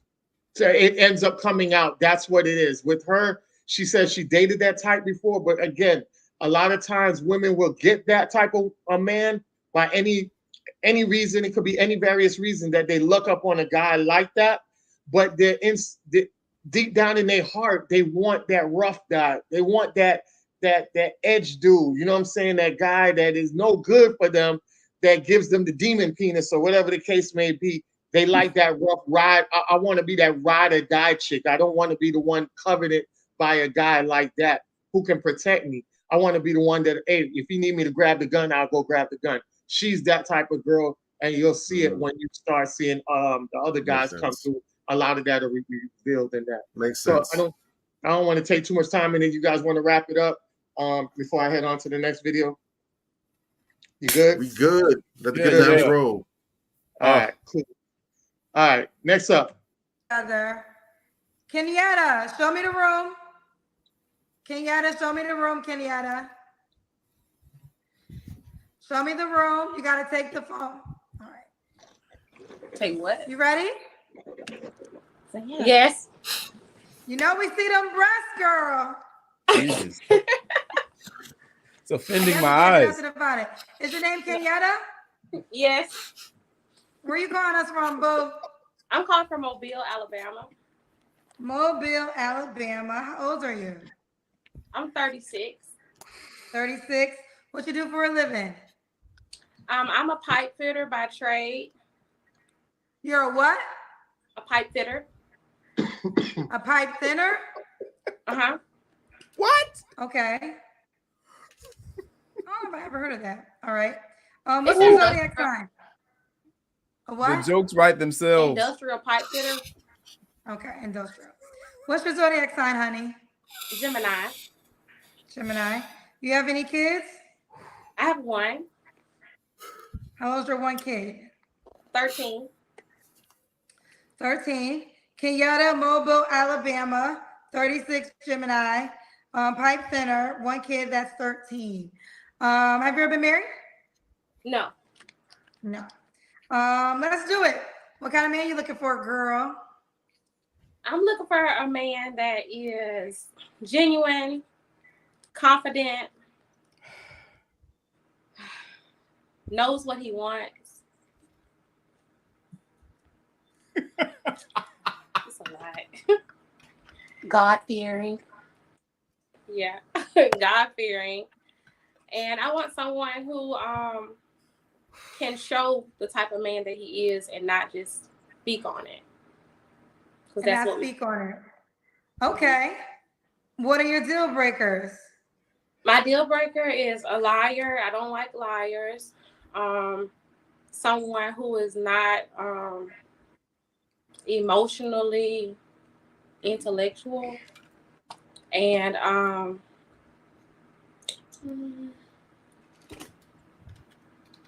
someone who doesn't know how to compromise. Okay. Should he look a certain way? I would prefer a taller man. I'm only 4'11", so. Okay, so everybody's taller than you. Yeah, I know. At least 5'4". So you'll date a guy that's 5'4"? Yes. Okay. I'm really short. What about money? Should he make a certain amount of money? Yes, I think he should make at least 60,000 plus. Okay. As long as he can sustain himself and me also, and handle his responsibilities as a man, and share that. What about, let's do the Kendrick Cam.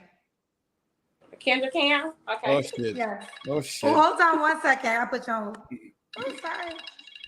Should I cover my eyes? Hey, babe. Oh. Can you see?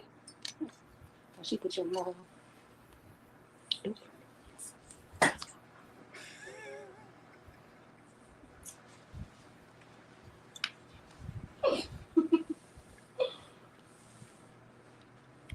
I think she put my mouth. Boy. You're cute. Hello? Okay, my bad. I had to put you on. Someone said DM Kendra muted us. I did. I had to, okay. All right. Oh, I had to get my phone because my battery's dying. So you gotta do the Kendrick Cam again. Sorry. Okay. Okay. I gotta fix my phone because the battery's dying. Hey, if they like big titties, they gonna be. Okay, here we go. All right. Was that good? Okay. All right, there we go. You know you got them breasts, girl. What you saying? Them titties. I mean, but I guess you can't do nothing about it. You know you got them breasts, girl. Naturally blessed. Naturally blessed. Okay. So we got Kenyatta, Mobile, Alabama, 36, Gemini, industrial pipe thinner, mom 2, 1 kid that's 13. Okay. When was your last relationship?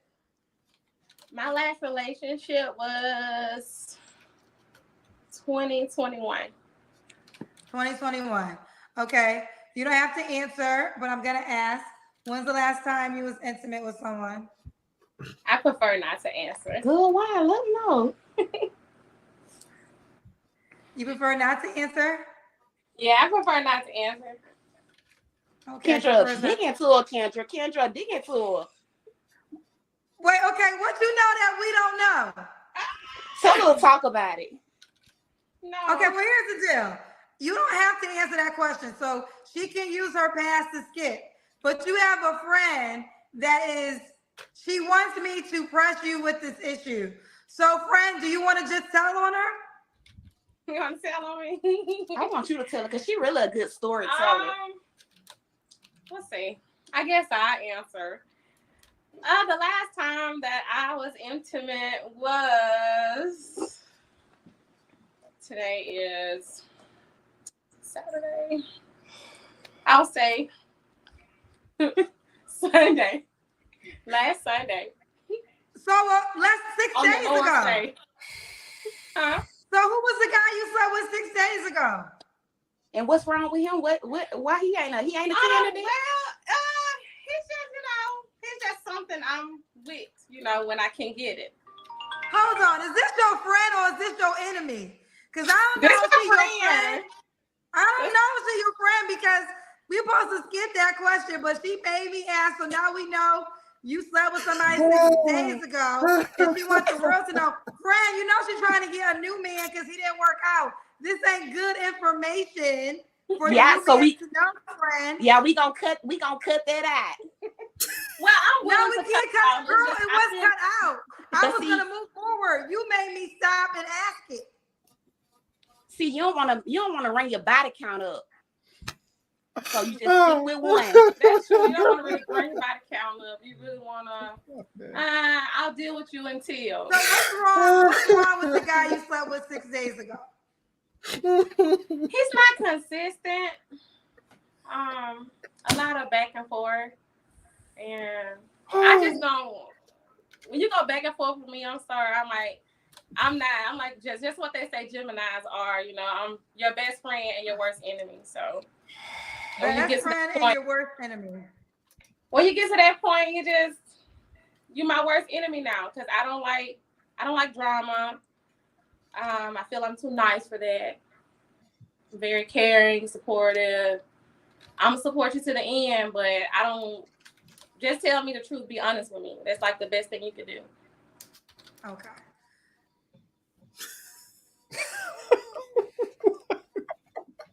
All right, so that's it for that. I just want to say this one thing, and then I'll let you guys go off because it ain't much for me to say. But I do want to say that her friend, because the Kendra's cousins, the people that are watching the show were going in and saying that her friend that's not her friend, that's her enemy. I want to say that actually is a true friend. That's not an enemy.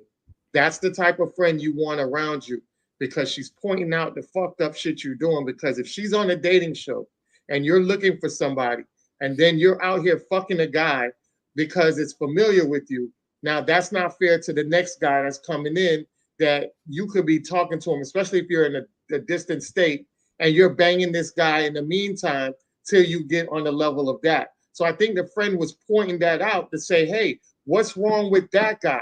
Because I noticed that you're going back and forth with this dude. It's not making sense. Either he's not good for you or you're going to leave him alone. And I think she did it on a national stage to put her out there, to make her make that decision. So I want people to understand that that girl, her friend, is really a true friend. She's looking out for her best interest despite what other people would say. And I just want to land my plane on that. Real talk, bro. Let me say straight up. First of all, it's just so much material in that one clip. I don't even know where to begin, but I took some notes, right? I just want to go over this stuff. First of all, yes, like you said, and I've told many women, including some that we know, your real friends are going to tell you what you need to hear, not what you want to hear. And I stand by that shit. Some women that we know wouldn't be in the fucked up predicaments that they're in had they listened to us, me, myself in particular, when they were told that. You understand what I'm saying? But that's a whole other show, right? So,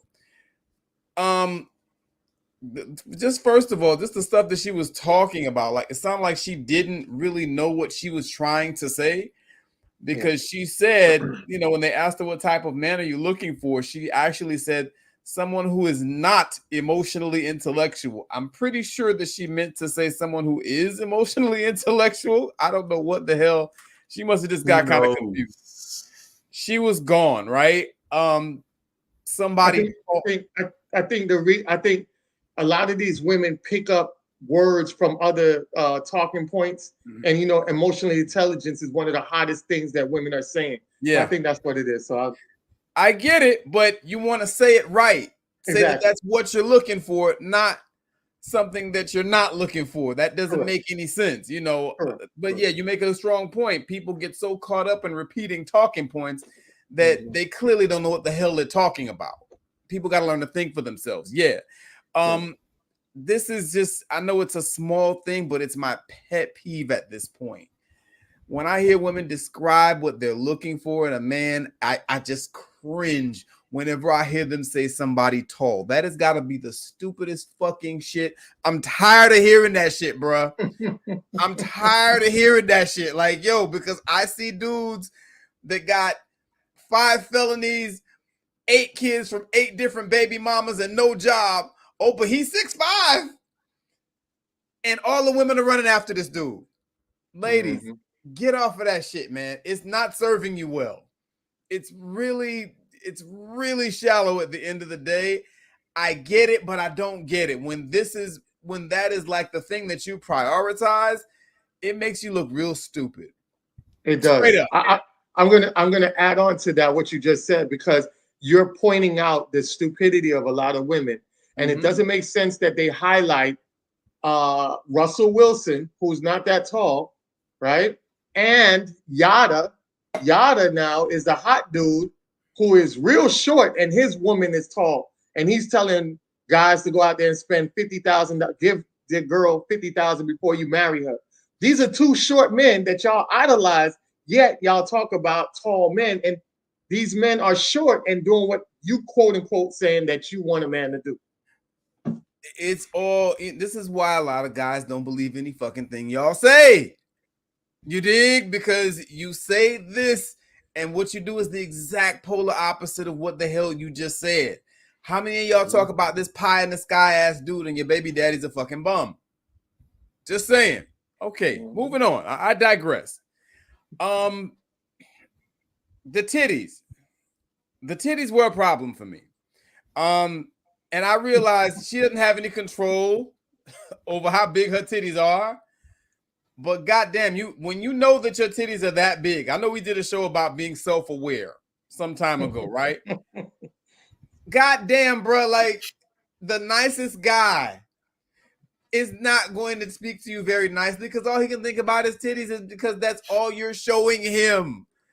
I saw her titties 5 minutes before the damn camera even got on her. Nigga, what the hell was going on? Nobody needs all them titties. Tape them motherfuckers down. Do something with you gotta do something. Wear a shirt that's cut so that your titties don't just jump out at the world. I'm just saying. That shit was obscene. It was offensive to my eyes. No. And then you see all them titties, and the first thing when she asked her, "What do you do for a living?" "I'm a pipe fitter." Yeah. Bitch, what are we doing here? I'm gonna be nice and not get too much into that, but bruh, come on, dog. I'm trying to be a gentleman here. I got Malcolm X on the wall. I'm not gonna go into that, okay? She says she's a Gemini. She says she's a Gemini. I want to put it out there. She says she's a Gemini. I want to put it out there. We ain't claiming her ass, all right? I'm just saying, it's me, Kendrick, Jada Kiss, Tupac. We ain't claiming her ass. All right. She wouldn't answer the question about how long ago she was intimate with somebody. And we come to find out that it's because she was just banging somebody last week. Not even a week ago. Not even 7 days. A week ago. Not even 7 days. Sunday, and it's Saturday. Not even 7 days ago. She's banging some dude. And when you ask her, when the friend, God bless the friend, we need more sisters out there like that, calling out these type of low energy, low quality birds, because that's what she was. I'm just calling it like I see it, man. Shout out to the friend. When we asked, okay, well, what's wrong with that guy that you just slept with? Mm-hmm. This some bitch had the nerve to say, oh, he's not consistent. But you just slept with him. Your old ass shouldn't be this dumb. What are you talking about? Really? Is that what we're doing now? Come on, bruh. It's just so much material. I just don't know where to start. But those are the few points that I made, right there. This is just ridiculous that women are still behaving like this and then wondering why they can't find good quality men. It's because you're slutting yourself out to garbage ass men and you're not making yourself available to quality men to the point where they can take you seriously. That's what it is. You understand? I mean, there are other obvious things with her. Kevin Samuels talked a lot about being feminine, fit, and friendly. She's friendly, seems friendly enough. Seems like she might be a pretty feminine sister, whatever the case may be, but you need to get in shape. Just across the board. Sisters who are out there in the dating market, I've told sisters that I know this. Oh, why can't I get, why can't I catch better? I tell them you need to lose about 50 pounds, sometimes 75 or 100. I don't care. You ask me the question, you want a solution? I'm going to give you a solution. It might hurt your feelings, but at the end of the day, yeah, you're going to get much better access to more quality men when you're in shape. It's common sense, but women like to lie to each other. They don't tell each other the truth. Yeah. You need to get in shape.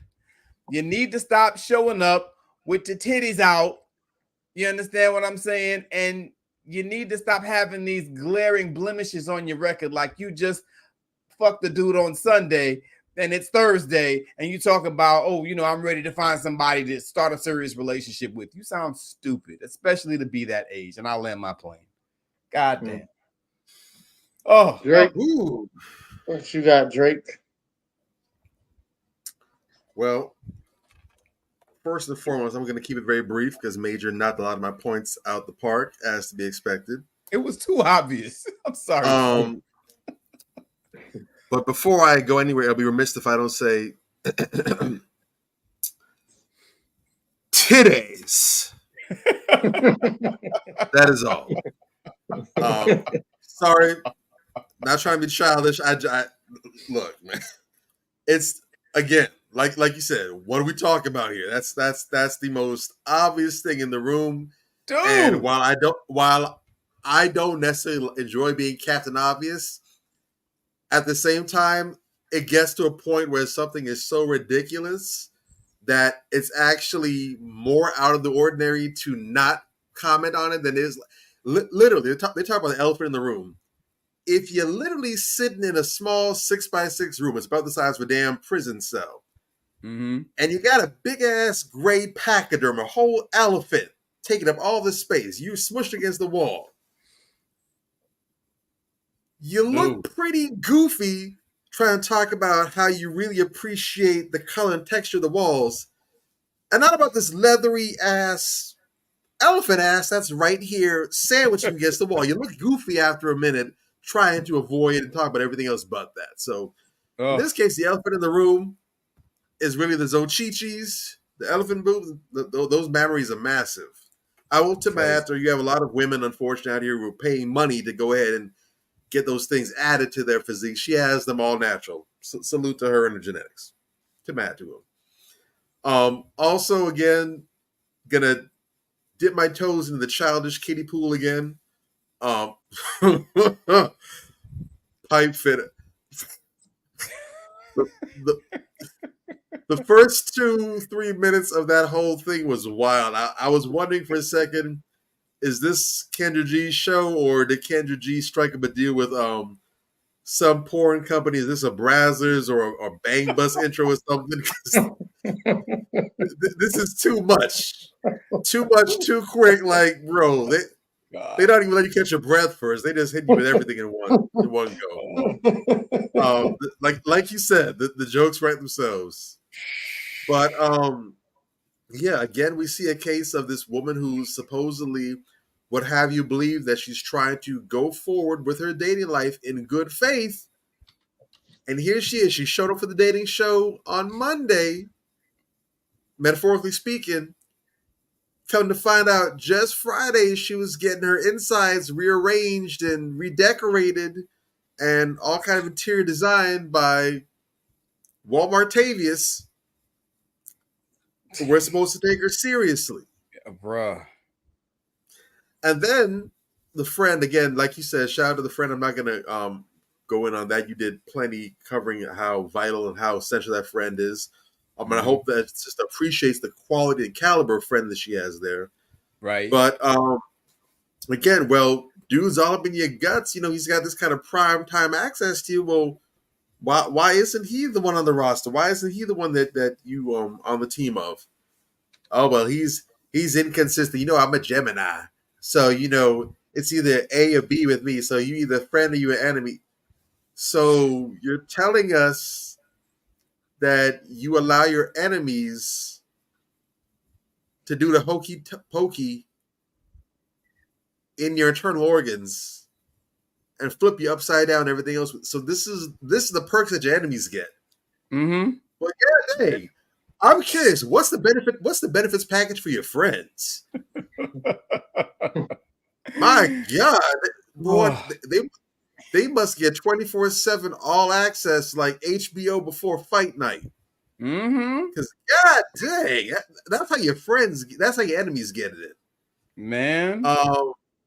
And then when she asked him, well, what are you looking for in a significant other? I'm hearing a whole bunch of well, you see, she basically could have taken her thumb, insert thumb A up rear end B and sit on it and twiddle it around in there, and she might have gotten some better results out of that. Real talk. You know, and she seems like a sweetheart. She's probably nice to be around. She's probably a sweetheart. She might even be the type to give the shirt off her back. Hopefully with a much more durable shirt to keep the girls in line, because that's a liability at that point. But she's indicative of a lot of people. It's not just men, not just women either, it's men too. But a lot of people really, again, are anti-intellectual. They don't like to use this.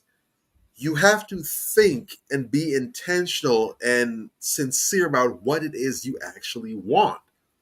Because like we saw in the other video, you might actually get everything that you desire right in front of you. And if you're not ready for it, if you're not prepared for it, then you just fumbled.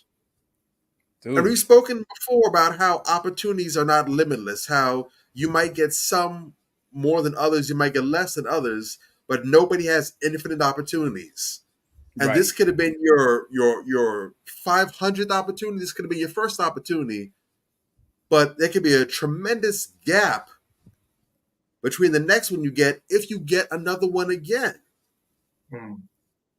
You need to sit back and you need to really think and do it like you're in school. Get some paper, it's not corny. Get some paper, get a pen, get a list out and start writing.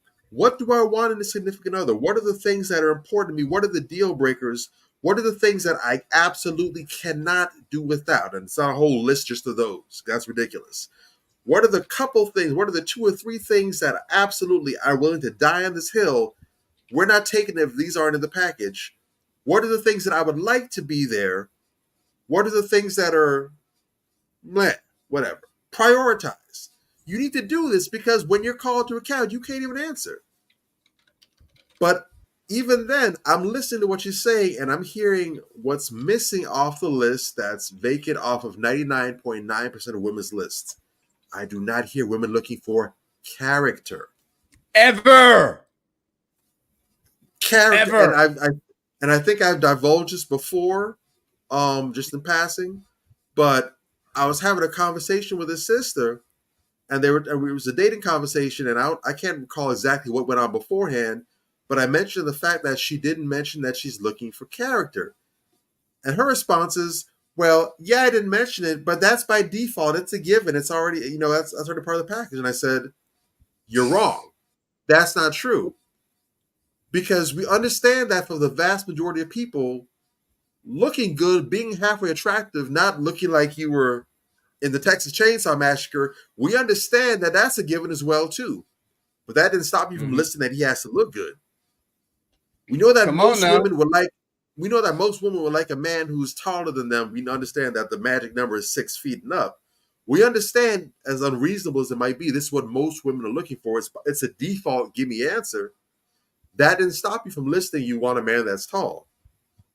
But this other gimme that's more important than both of those, more important than how attractive he is, more important than how tall he is, character, you didn't specify that. Real talk. And that's the one that's going to make all those, because you have a number of women that have tall exes, a number of women who have handsome, attractive exes. Yeah. In comparison, there's not as many women who have exes with great character. That's why they got so many exes. They can point to 8 or 9 exes that are tall and attractive. They can maybe point to only 1 or 2, maybe, that have good character. So you have to be mindful of what it is that you're looking for. She's going to mention later on, oh yeah, I don't want a man that lies to me. You didn't even, that's technically part of character, but you didn't even mention that first. You mentioned everything else. You got to be tall. You got to be the important stuff you put into the ass end of the list. Mm-hmm. And then you're wondering how you got to be 36 years old, bless your heart, pretty cute, can stand to be in shape. And then you're single mother of a 13-year-old child, no prospects except for Crimetrius, who's got your cheeks spread in multiple directions 6 days beforehand.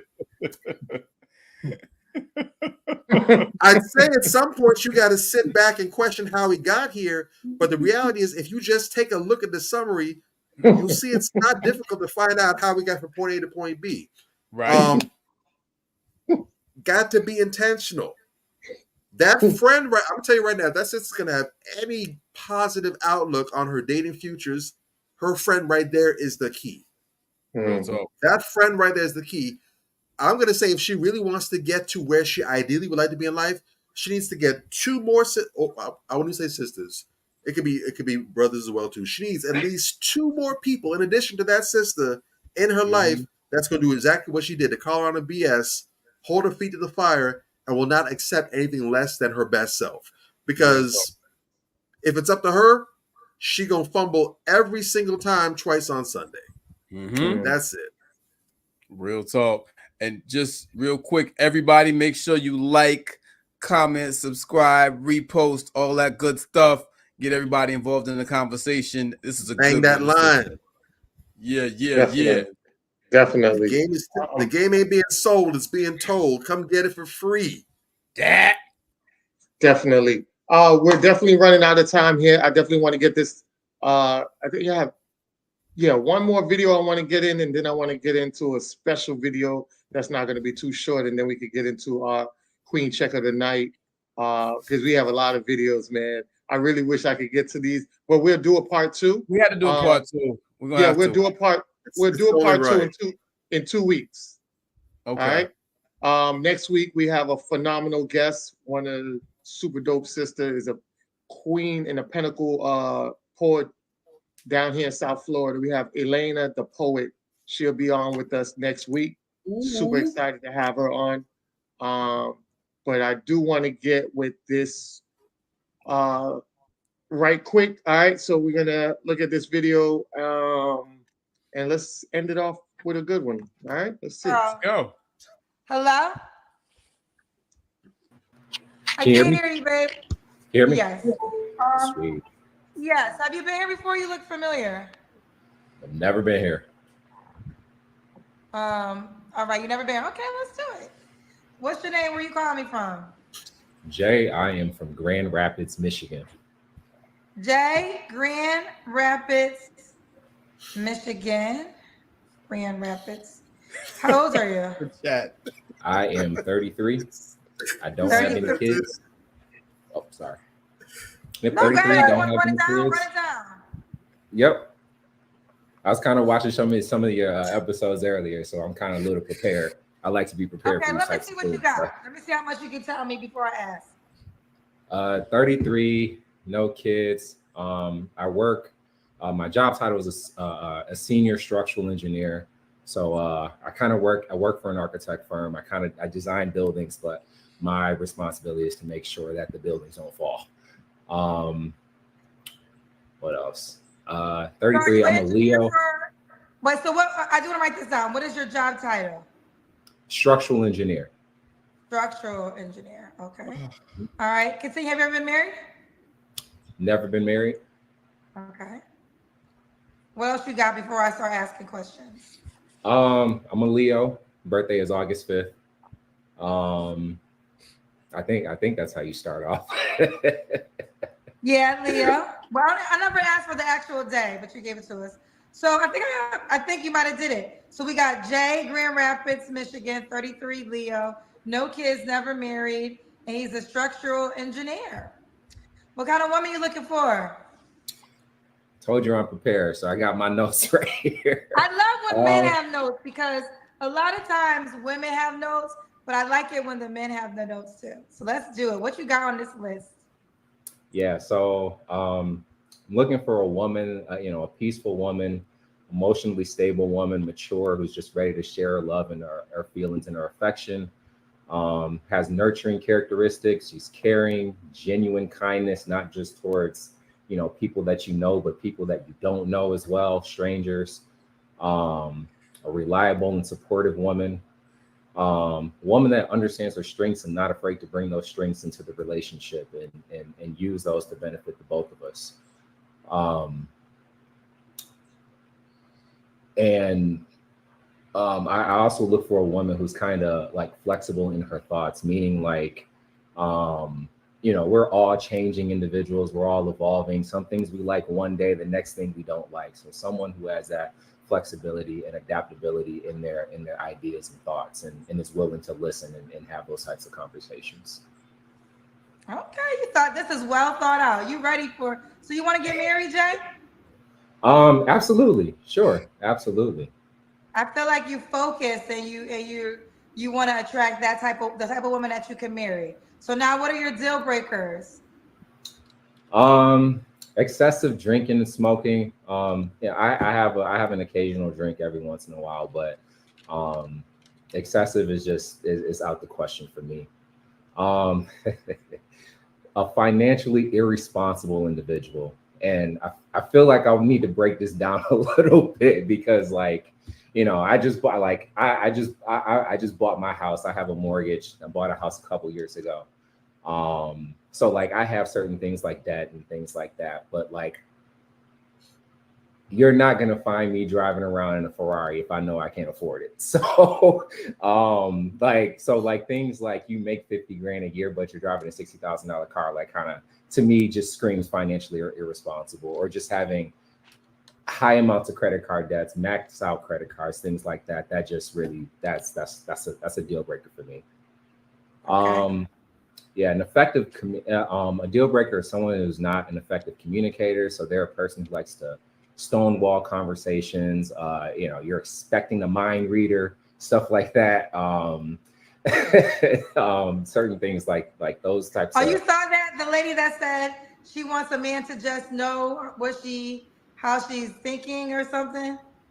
No, I didn't, but I hear it a lot from women, and it's like I gotta first get to know you before I really understand how to, you know, how to just, you know, read your mind from that standpoint. Like that takes a lot of time in a relationship. At least that's, you know, that's what I think, but I could be wrong. So I get it. Okay. Anything else on the list?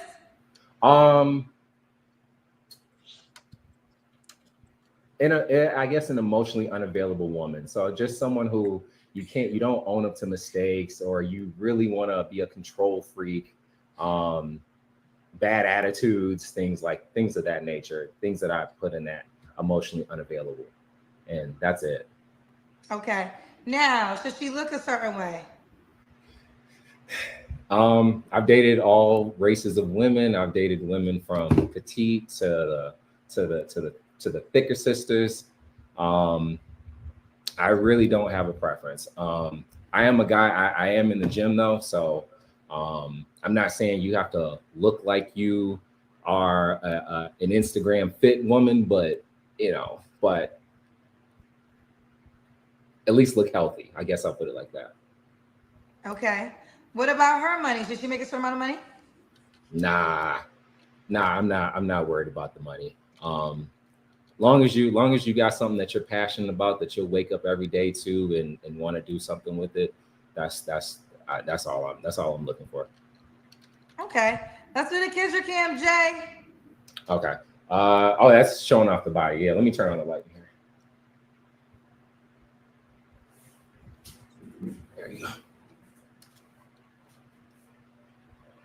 Okay. Wait. There you go. We gotta see your legs. I guess we can kind of see them. Okay. So you mentioned you want her to be in shape.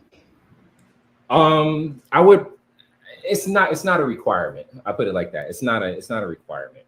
It's just something that it would, I guess, get you extra attention from me. I guess that's the best way to put it. Okay. Let me ask this: could the woman have kids?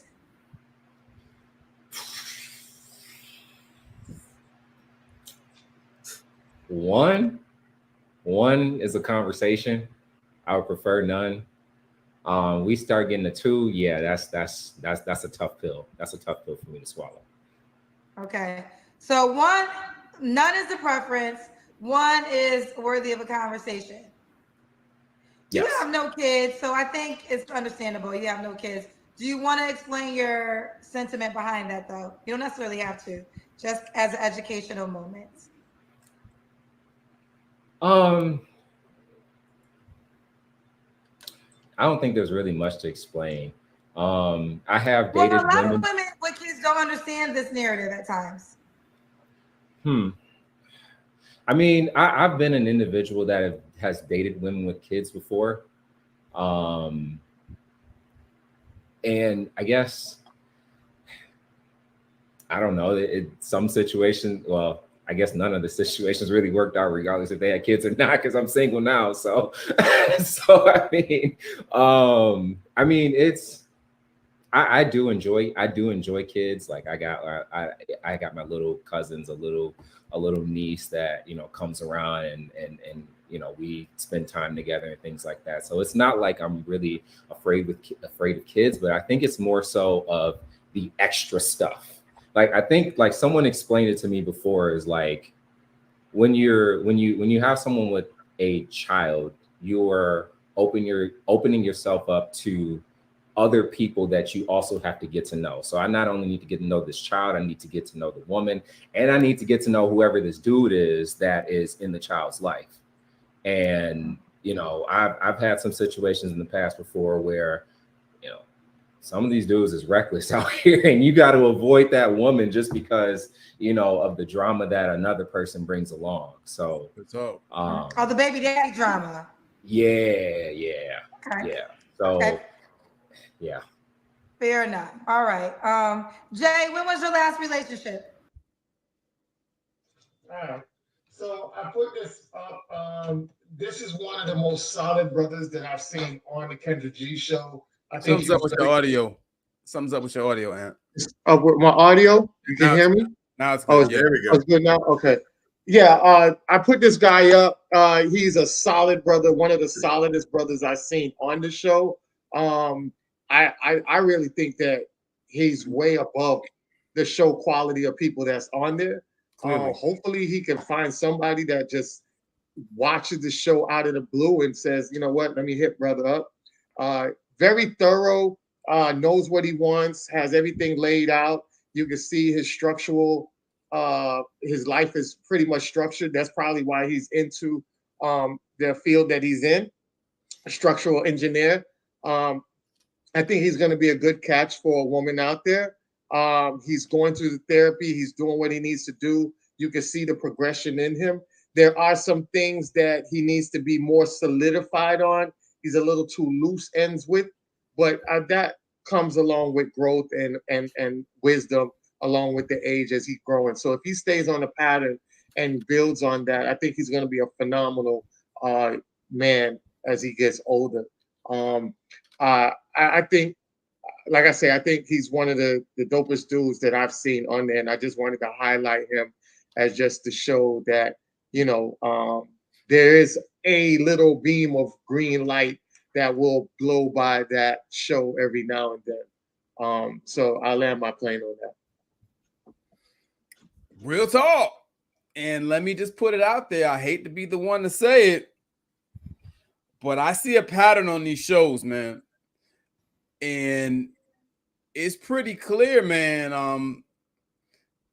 Usually, I mean, sometimes you get a few crazies up in there, right? But more often than not, very much like the Bobby Drake situation in real life, when you see somebody single that is of the presence of mind, sound mind and body, that's ready for and qualifies for the quality relationship or the quality counterpart on these shows, for some reason, it's always the men. Yeah. I mean, the other guy that we saw, and we don't see a lot of men. We see mostly women on these shows. Yeah. Which, to me, should give them more of an opportunity of having better representation. You don't see that. Yeah. You see a bunch of birds that are all over the place, have no idea what they're talking about or what they want, and you see the guys who come on are usually pretty solid and pretty serious. Yet and still, they'll tell you, ain't no good men out there. The men ain't shit, and the men are the problem. I heard from this guy in the short time that he spoke, he's emotionally intelligent. He's looking for that in a woman. He's white-collar successful, not just successful. He's white-collar successful with it. You know what I'm saying? He's nice with it. He got paper. He's papered up. He's responsible. And he even spoke about wanting a woman who is financially responsible. Exactly. That's heavy shit, man. Yeah. This is the type of dude I would set my sister up with, a dude like this if I had a sister. Yeah. This dude is talking like he got some sense. He could date my daughter. You dig? That's what I'm saying. I'm listening to this guy. Matter of fact, if I had a daughter and she brought him home and saying, "Daddy, this is who I'm currently talking to," hey, I'm stoic with him, you know, not mugging him, but not offending him, like respectfully. Yeah. As soon as he leaves, he's like, "Well, Daddy, what do you think?" I'm going full Coming to America. That boy good. That boy good. Yeah. I'm like, paying like all this. I'm bringing all this Real investment in talk. you. You did right. Good. You did? That's my attitude. Right. He said that, and he was very open-minded, and he spoke very respectfully of women. Everything that he talked about regarding himself just about had to do with character, and everything that he required in women just about had to do with character. Contrast that to the bullshit we've been seeing all night. Now, in response to that, how solid this brother was, how on point this brother was. Before he even started talking, I must have saw 50 rainbow emojis. Yes, that's why I'm glad you pointed that out, because I left the comments there. I'm going. I wanted to see if you guys were going to point it out. Bro, I wanted to see if you guys were going to point it out. That was a good fucking read. Yes, that was a good read, Major. Good thing I fucking noticed. Hard to miss it. Talking about he's gay, rainbow emojis. A few of them even called him princess. You understand what I'm saying? I counted the number until I just was like, damn, it's over 20 gay emojis, red flag emojis. He is gay, calling him princess, panda bear. I saw 5 or 6 of those. He's a unicorn. Go to church. One of them females on there said, "I'm out. I need a pookie."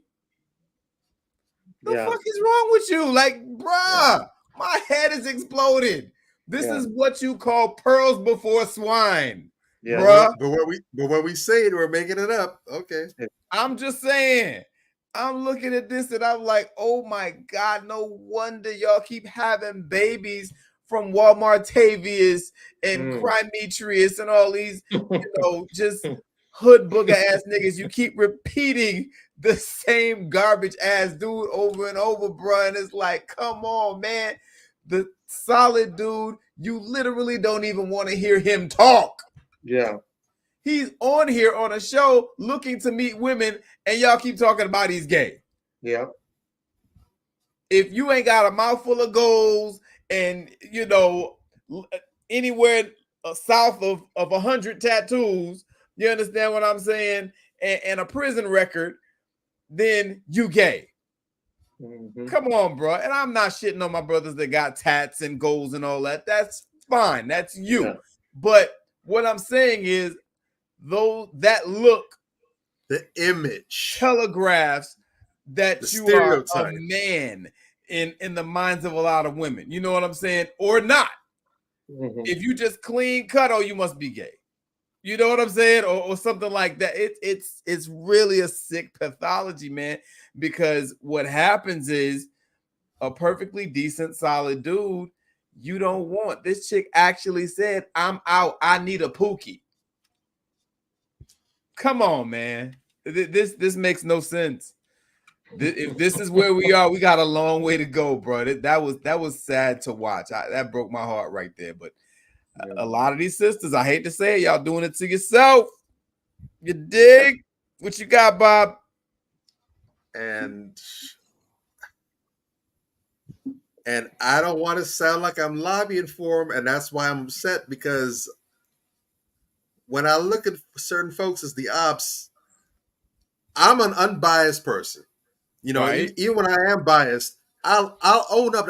I'll straight up own my bias. I'll say, hey, I'm biased towards this and that, but I'll still say what it is. I have the ability to recognize that, yes, I feel a certain way because I'm biased, but if I logically in my head and in my heart of hearts know differently, I will acknowledge what it is. I'll say this is why I'm biased at, but I'll also own whatever the reality of the situation is. Right. And so while I love to go with these niggas, while I love to clown them, it bothers me when I have to go ahead and co-sign some of their points. And I've unfortunately, it bothers me to say it. It's giving me acid reflux right now. I'm going to need a Tums when I get up off of here. But I have to, unfortunately, tip my bottle to them passport nigga bros. Because when they talk about how a dude like this, if he goes get his passport, goes overseas, or goes to a non such and such, then it's going to be all kind of weeping and gnashing. He don't like black women. He's How about that? Ain't that something? We're going to completely ignore all the different rest stops on the road that were closed to business for him, but we're just going to shit on the destination. Okay, I'm going to leave that alone. Let me make my quick points so we can go ahead and wrap this up to get the Queen check, because y'all know that's the only reason I'm on this show. That's how they bribe me on here. The Queen check. That's my sisters in action. I can't lie. You know I love a good roast like anybody else. I was crying laughing when I peeped them comments. They did my brother. Shout out to my brother. What's the name? What's the name? Jay is the name? Yeah. Shout out to my brother Jay from the great Midwest, from the great state of Michigan, right there. They clown my brother. They call that man not even Wish. They call my man Timu Meat Mill. I saw that. Hilarious. They call my man Timu Usher. And they called him Timu Tay Diggs. And I was very offended for him on his behalf. Y'all niggas is horrendous, abominable, abhorrent, and all the other SAT words that mean terrible. Y'all some bad people. Shame on y'all. That shit was bad. But like you said, now I saw, and of course, because we multitask, so we do multiple things at the same time. Right. I definitely peeped them comments. I have my eyes locked because I know always, the bev might smell good, but you want to taste the juice, you got to go to them comments. Yeah. So I had my right eye cockeyed with Tracy McGrady vision on the comments, and the left eye on him and Kendra, what they saying. And I saw before he even said a word, and again, because it matches the pathology, it matches the trend that we've seen. Sure enough, just like on the Pot the Balloon show, before this brother even says a word, we just looking at his face, came in to see what his fashion's looking like. His background looks clean. It's not super stylish, but it's not the trap house, but it looks neat, clean, orderly. We have nothing else to go off of. Mm-hmm. But like you said, a whole bunch of rainbow flags, like Pride Parade, all up in the comments, calling them gays, red flag, this, that, and the third, from men and women, might I add, both men and women. However, I didn't see the men doing it. When the brother finally opened, it was both. There's some hating dudes up in there. Well, I wouldn't necessarily say it, but dudes not being serious. But both the sisters and the brothers were going and clowning on him. Mm-hmm. But when he opened his mouth and started speaking, and you can hear, this is a brother with something upstairs. He's got a little library upstairs. He knows something about something. Right. He has a background. He's talking about what he does for a living. He makes paper because if you're in engineering, if you're in architecture, those are not minimum wage fields. Right. They don't skip you on the paychecks when you're in those areas. So he makes good money. You can tell he has sense. He's talking about everything else. I noticed that those rainbow flag and them suspect red flag comments, they dried up pretty quickly. And it was mostly only the dudes that was still throwing them up. All the women were like, oh, the hard eyes and everything. Yeah. But just like on the Pop the Balloon show, a whole bunch of y'all would have popped the balloon. And once y'all find out who he actually is, what he's about, some of y'all gonna be there looking sheepish, like, can I get another balloon, please? Mm-hmm. Same exact thing. And especially because there was a lot of suspicion as to whether or not he was 6 feet or tall or whatever. But just based off the height alone, they would have popped the balloon on him right then and there. Mm-hmm. And this man can have everything that you're looking for right there. He's just 3 or 4 inches beneath what you're looking for. And that's enough to disqualify it for you. That's crazy. Crazy. And someone said in the comments, I meant to write down, I forgot to, he said, he's all this, and y'all still talking about height. We're cooked as a people. And I'm like, you know what? We can sum the whole comment section right there with that alone. Done. Right there. Done. What I also noticed is, again, when he started speaking, and you can hear his thought process, he came out with a list. We just talked about it before what this is. I just talked about it. I didn't see this video, mind you. There was no pre-gaming of this. I saw the video when most of y'all saw the video. Just before the sister, I talked about having a list of what you're looking for. And what does my brother break out? And he said, I got the list, Ken. He said, I'm ready. Not just have the list. I'm ready. That was dope. I came here prepared for, I know what the assignment is. I'm here to find my queen to be. I'm not in Queens, but I'm here to find my queen. There it is. Yeah.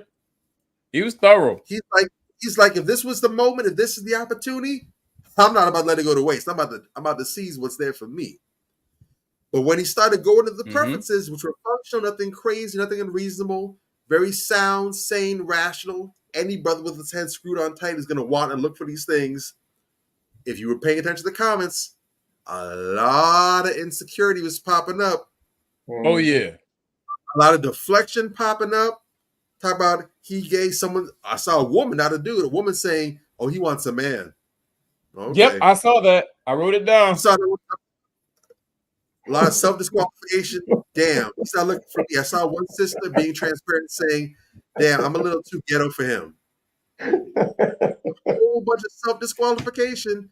People stepping up to the plate and say, I don't fit the criteria. You could have kept the quiet part quiet. You had to say it out loud. But a lot of people recognizing, hey, I'm not meeting the mark.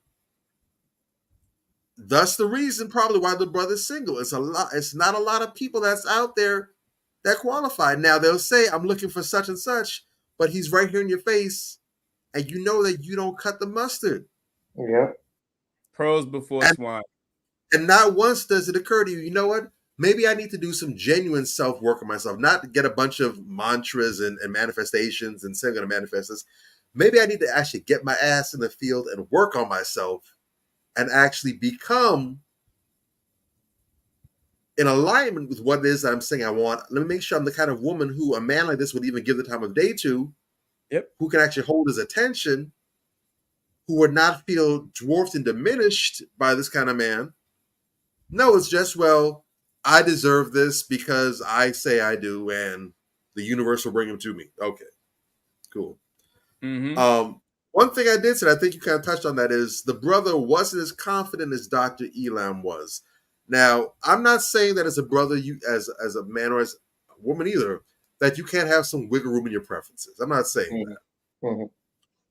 However, and especially once you reach a certain status in life, it behooves you, for the interest of everyone involved, yourself and other people, you need to have some hard lines in the sand and stand on it. Real tough. Now, if things that pertain to character and internal attributes are your hard lines, you don't budge on those, I can respect that. I can say that's fine too. I would also say that there should be at least a couple, not a bunch, but a couple physical or non-internal attributes that you need to have a hard line in the sand about. Yeah. Because again, dating is an elimination game. Unless you're trying to be Captain Polygamy and have 99 wives and 900 concubines, whatever. If you're trying to find that one person for you, there's about 7 billion people on the planet. Half of them are men, half of them are women. You're not looking to have 3.5 billion different people on your team. You just want the one. That's it. So whatever is going to help you eliminate the widest swath of people, so you can focus on your actual peer group, focus on your focus, you need to have those things in place. Some stuff is up in the air, yeah. But you also need to have some confidence. And he kind of leads me to believe that maybe his upbringing, he might have been at a lower level in life, obviously. And he kind of worked himself up because he might still have some of those tastes that he had down there where he couldn't really call spades for. Now he can. Because he's saying things like, he's talking about he wants someone who's in shape. But he's saying, I've dated all size types, whatever, but I want someone that, basically he said, I want someone who's healthy, someone who's in fit that look like it. So you're not looking for someone who's bigger. Well, bro, just say that, man. Just say that. You're not being disrespectful. You're not being derogatory and throwing no one's face. You're saying, look, I want a sister who's fit, who's in shape. I can tell by looking at her that she's healthy. That's perfectly fine. You don't have to worry about college. No. Because what you're doing is you're giving other people who, in some cases, they know damn well they don't qualify, but because you didn't put a hard line in the sand, they think, well, maybe I got a chance to talk my way into it. Now you're wasting their time and your time. And that's one of the reasons why that Dr. Elon brothers get so much shade, because he doesn't play the radio. He don't do that. Yeah. He's saying, this is what I'm looking for. This is what it is. And I got the template. I got the blueprint. I'm not up to negotiation. This is what I'm looking for. And if I don't find this, I have no problem walking away from the table. If you are a person who everything is wiggle room, it's maybe this and maybe that, you're going to be at the table all day taking people. You're going to get tired. Do yourself a favor. If this is important to you, this is what you want, stand on it. Yeah. You will be respected by everyone, even by the people who don't necessarily like your stance. They may not like it, but they will respect you for it. And that's going to get you more cool points with the people who you actually try to seek out. So whatever those things are, stand on it, brother. Don't be shy about it. You have big kudos to you. You have worked hard to get yourself to the position that you're in. You're in rarefied air. There's not too many people, period, who's earning what you're earning. Not too many of us that are doing it. That's taking a lot of work, a lot of sacrifice. The parties, the fun occasions, and everything else. When everyone else was having fun and getting it in, you were sacrificing. You were in the books. You are where you are. There's nothing wrong with going ahead and saying, "Hey, let me enjoy this, man. Let me go ahead and enjoy the fruits that come with it." Otherwise, what's the point? You can stay where you at. All right. So that's what I had to say to the brother. Best wishes to him. I hope he finds the sister he's looking for. She is out there. And I hope that she sees that either through our platform or through Kendra's platform, wherever. I hope she sees this. I hope she makes herself known and Jay is able to find her, link up with her, and something beautiful is able to pop off. But that's all I got to say. And who we appreciating this week. Before I get into that, you guys can wrap this up real quick, but I definitely want to play this real quick for y'all, and then I'll get into the queen check afterwards. All right? Here we go. Okay. Guys, my worst fear has been actualized. I've been referenced in a South Park episode. I'm so scared. These new drugs are pretty amazing. I was feeling so ashamed of myself, watching Randy go out and exercise all the time and not eating as much. But I just don't have the same kind of willpower he has. Which of the drugs are you on, Sharon? Ozempic, Manjaro? Oh no, I talked to my doctor. He said insurance would only pay for those if I had diabetes. But if you can't afford them, then how are you managing your weight? Don't you know, Sheila? Now there's a whole new obesity drug for those of us who can't afford Ozempic and Manjaro. I've controlled all my cravings to be thinner with Lizzo. FDA-approved Lizzo makes you feel good about your weight, and it costs 90% less than Ozempic. I've lowered my standards and my expectations. It's Lizzo. In case studies, 70% of patients on Lizzo no longer care how much they weigh. I don't give two. Lizzo helps you eat everything you want and keep physical activity to a minimum. Some patients report constipation while listening to Lizzo. Stop listening to Lizzo if you experience thoughts. Serious side effects may include pancreatitis, hypothermia, and out your ears. Are you living with concerns of obesity? Ask about the power of not giving a with Lizzo. All right, so I wanted to share that real quick because I think it's very important that a lot of people got to understand. When Lizzo came out here, she was out here promoting this, don't let nobody shame your body and this, big girl empowerment and everything was, she felt like, oh, I'm making a wave of everything. And the same powers that be are now clowning her and, putting shade to her. And now she act like she don't know what's going on. So don't ever put yourself out there as a buffoon, because then those people will sit there and beat the buffoon into a public space like they're doing now. Oh my I saw that and I was just like, that shit was wild. Like, that's a slap in the face. You know what I'm saying? After you sat out here and did all this shuck jiving for Massa, and Massa turned around and just threw you all under the bus and up under the bus. So I just wanted to put that out there because Lizzo, they paraded her like this was this beauty queen, and on the backhand side of it, the condescending side of it, they just shitting on her left and right. I hand it over to you guys. Yo, I had to pause for. I think I genuinely had a heart palpitation. Yo, I'm not kidding. I thought I saw where I was going, and I'm like, no, they couldn't.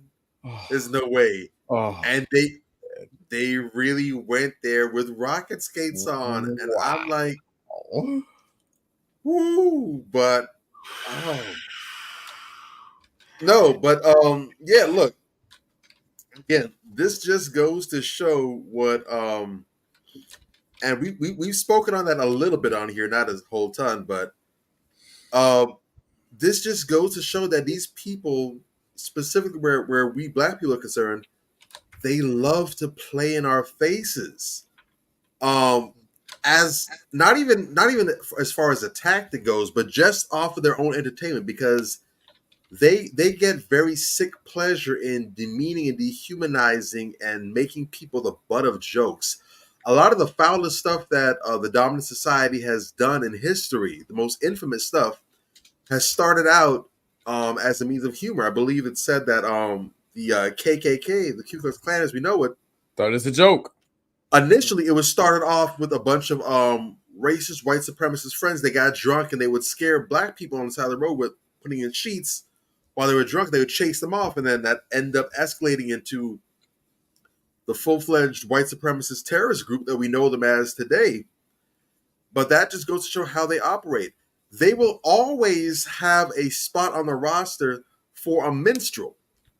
They will hype up people that they know operate against black people's best interest, a buffoon, someone they can use as a foil, saying you need to be more like this person. They'll give them all kinds of limelight and attention and promotion, even when they don't really deserve it or they haven't done anything to earn it.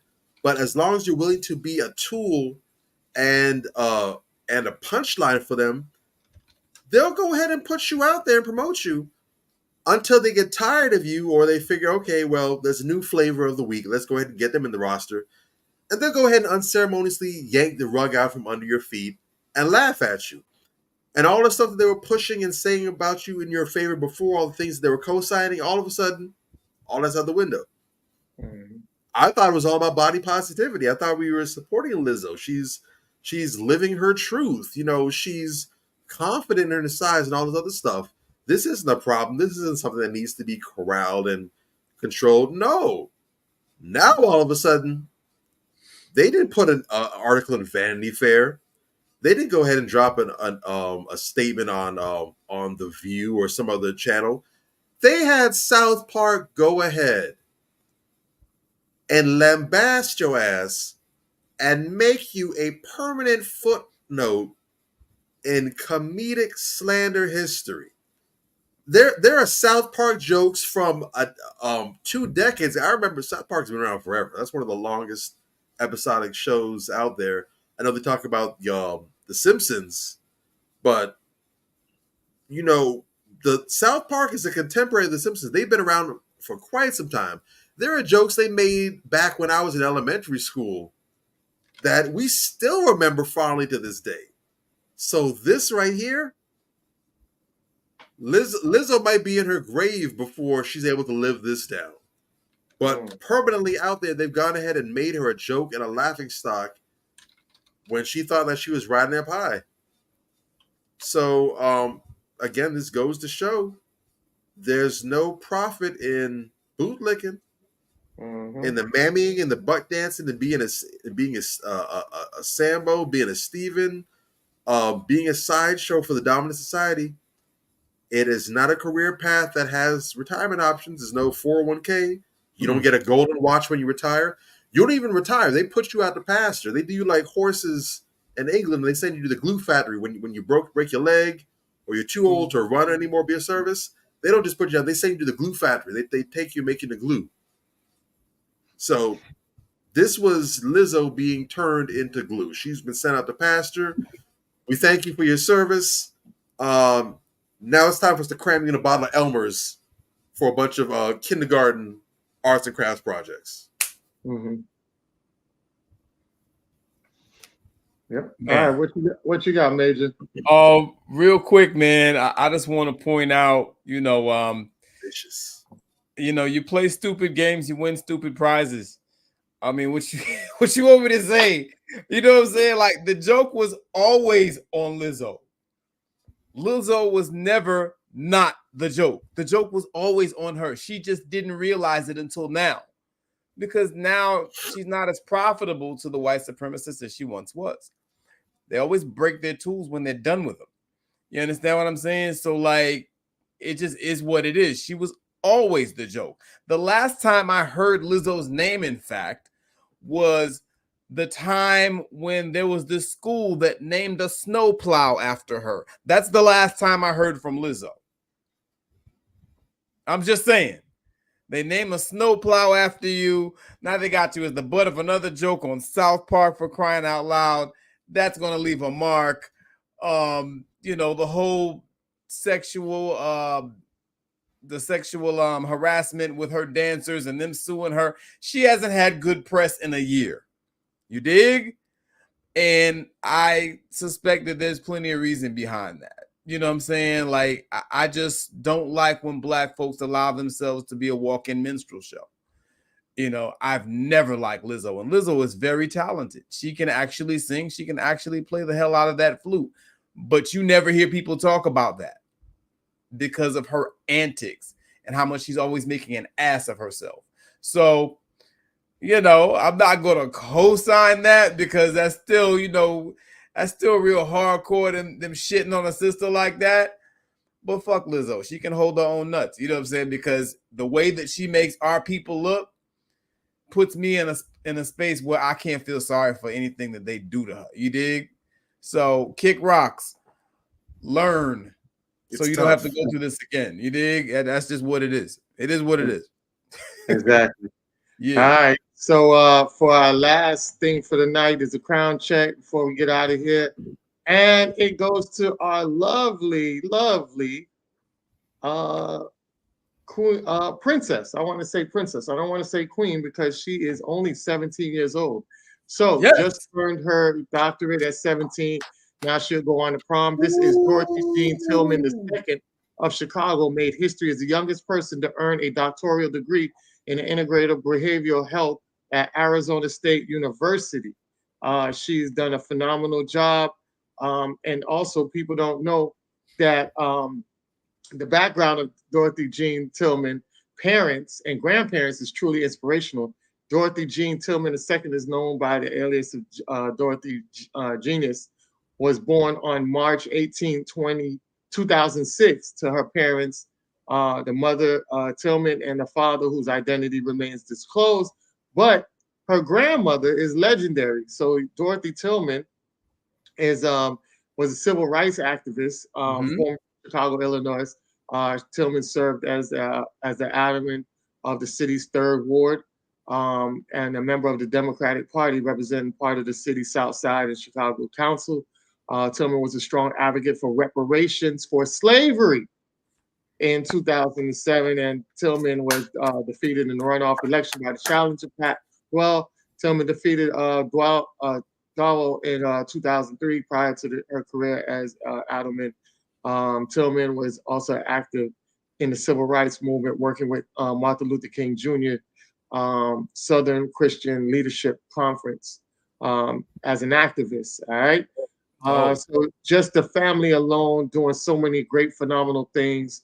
So I definitely wanted to highlight her and the family that have been doing great work for the community. And she's on her way to do phenomenal work, especially for our peoples, especially in the medical field. That I tell people all the time, you guys got to get that book, Medical Apartheid. I don't know if it can drop down somewhere. Oh, here it is.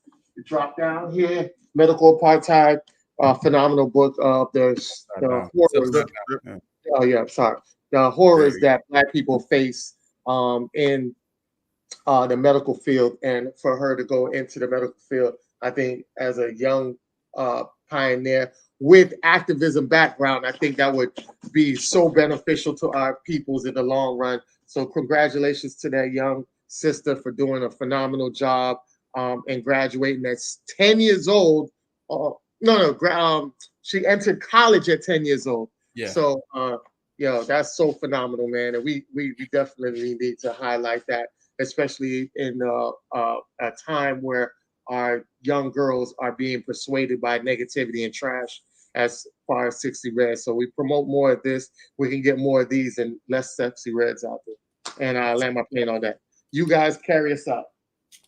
Oh man, that sister gave me so much joy seeing that young sister and her story. I posted about that everywhere. I posted that in must have been 10 different groups this week. I was so proud of that sister. At 10 years old, you enter college, you graduate with a doctorate at 17. See, this is what young sisters can accomplish when their mind isn't preoccupied with nonsense. You understand what I'm saying? She ain't out here, trying to be the champion twerker, the twerk queen, and none of that bullshit. She's focused. And I love to see sisters with this type of focus because it shows what sisters can do. Women are very powerful, and I hate to see when women look at other women, or when brothers look at other women as just the sum of what they can do sexually or how they can be sexualized. You are truly missing out on the value of a woman if you look at women in that way, if you view women in that capacity. So shout out to this young sister for showing that it can be done and how it's done. This, brothers, is the type of, to tie that in with the show that we had today, this is the type of sister that you should be looking to, when you're out here dating and looking for a woman who's wife material, someone with a clean heart, someone with a mind who's focused on something with a purpose, someone who's ahead of the other people around them, someone who's ahead of their peers, someone who is extraordinary. Now, even for what she's done, she's extraordinary among people who are extraordinary, but that still doesn't take away the point that you should be looking for someone extraordinary. And for a woman or for anyone else, being extraordinary is not a sum of what you can do with your loins. You dig? It's a lot more to it than that. We really need to evolve and broaden our spectrum, broaden our horizon in what it is that we look for as a mate. As you've seen on this show today, people are prioritizing all the wrong things, and you have some really phenomenal people out there. Find them. Put all the bullshit aside, find them. And of course, in order for you to qualify for them, you need to become a phenomenal person yourself. So let's begin doing that work. Don't just listen to what we say. Get out here and practice. Put the work in motion to do what we're talking about so that you can have better dating and relationship experiences. And I'll land my plane. Absolutely, 110%. Yeah. Big ups to that sister for that accomplishment. That's epic stuff. Shout out to that sister, shout out to her family, shout out to the Windy City. The Midwest has a pretty good track record of cranking out some intellectual brothers and sisters up there. Yes. So yes, that's not to diminish or take away from any other region of the country. But all I'm saying is that even though what we typically tend to hear about that comes out of Chicago isn't the best, that whole Midwest region, there's some pretty good soil out there. And when one of our seeds happens to fall in that soil and actually take root, some epic things more often than not tend to be the byproduct of that. So in that regard, I would say that her pulling off that amazing accomplishment, it's not out of the ordinary. It's not outside of the possible, but it's still amazing. It's still, commendable, and it's exciting all the same. So big props to you, Mama. I'm proud of you. The future is going to look so bright for you. I'm hoping that you will go ahead and take that energy and that you'll make something big out of it. Don't just work the field, but I really hope that your passion and your capabilities were going to lead you to make some huge breakthroughs and discoveries in the field, because behavioral health psychology, as much development as there is in the field already, there's still a lot that we don't know, and a lot of things that haven't really been dug into in depth. So there's a lot of places where you can really make a name for yourself. I'm hoping there's a condition she's able to discover, or just further our understanding of things that already are out there. But the sky's the limit, and I know that Dorothy Genius, that's the fitting name for her. Dorothy Genius is going to live up to the name and make it do what it do.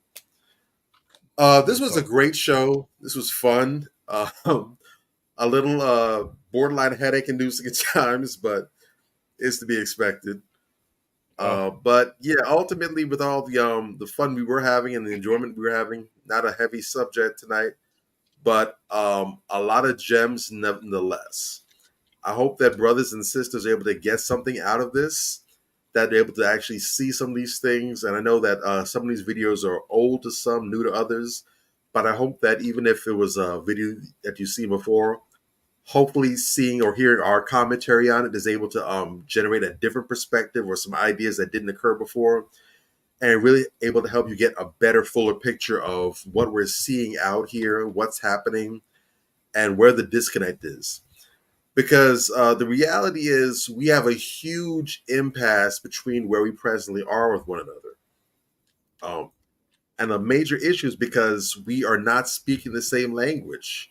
We're not on the same page at all. And in some cases, unfortunately, we're not even in the same book, if we're being honest.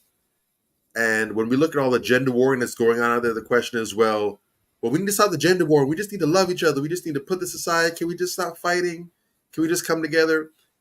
That would be great. That would be wonderful. I want that. We want that here more than anybody. But the reality is that's not real life. That's not how life works. When you have a problem, sweeping it under the rug doesn't fix it. Pushing it in the closet doesn't do anything. It's just going to stay right there. It's going to be there. In most cases, it's going to continue to get messier and bigger until it really can't be ignored anymore. The only way to move beyond and get to a point where we can be on the same page, where we can be in harmony with each other genuinely, long term, and not just a temporary ceasefire, is if we pull up to the table, we take a look at the ugly mess that is before us, and we properly do our part to sift through it and come to a resolution. That means that both sides are going to have to come to a compromise. There are some legitimate gripes that the women have, fellas. There's some things we're going to have to listen to from them, and we're going to have to really take into account and really consider and see how we can go ahead and settle that and either do away with it completely or find a middle ground that they're able to work with and that we can operate on.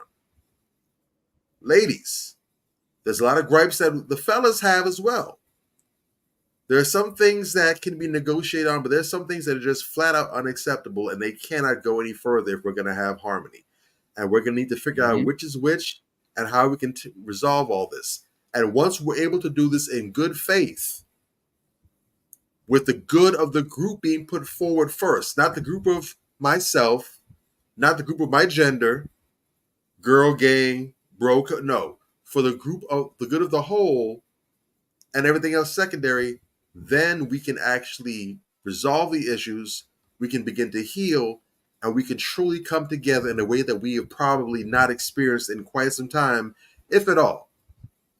Because where we are right now, currently, we're old enough now for some of us where, unfortunately, they came of age into this gender warring nonsense. So as far as they're aware of, it's always been men and women at each other's throats like this, which is a terrible thing to say, but it's true.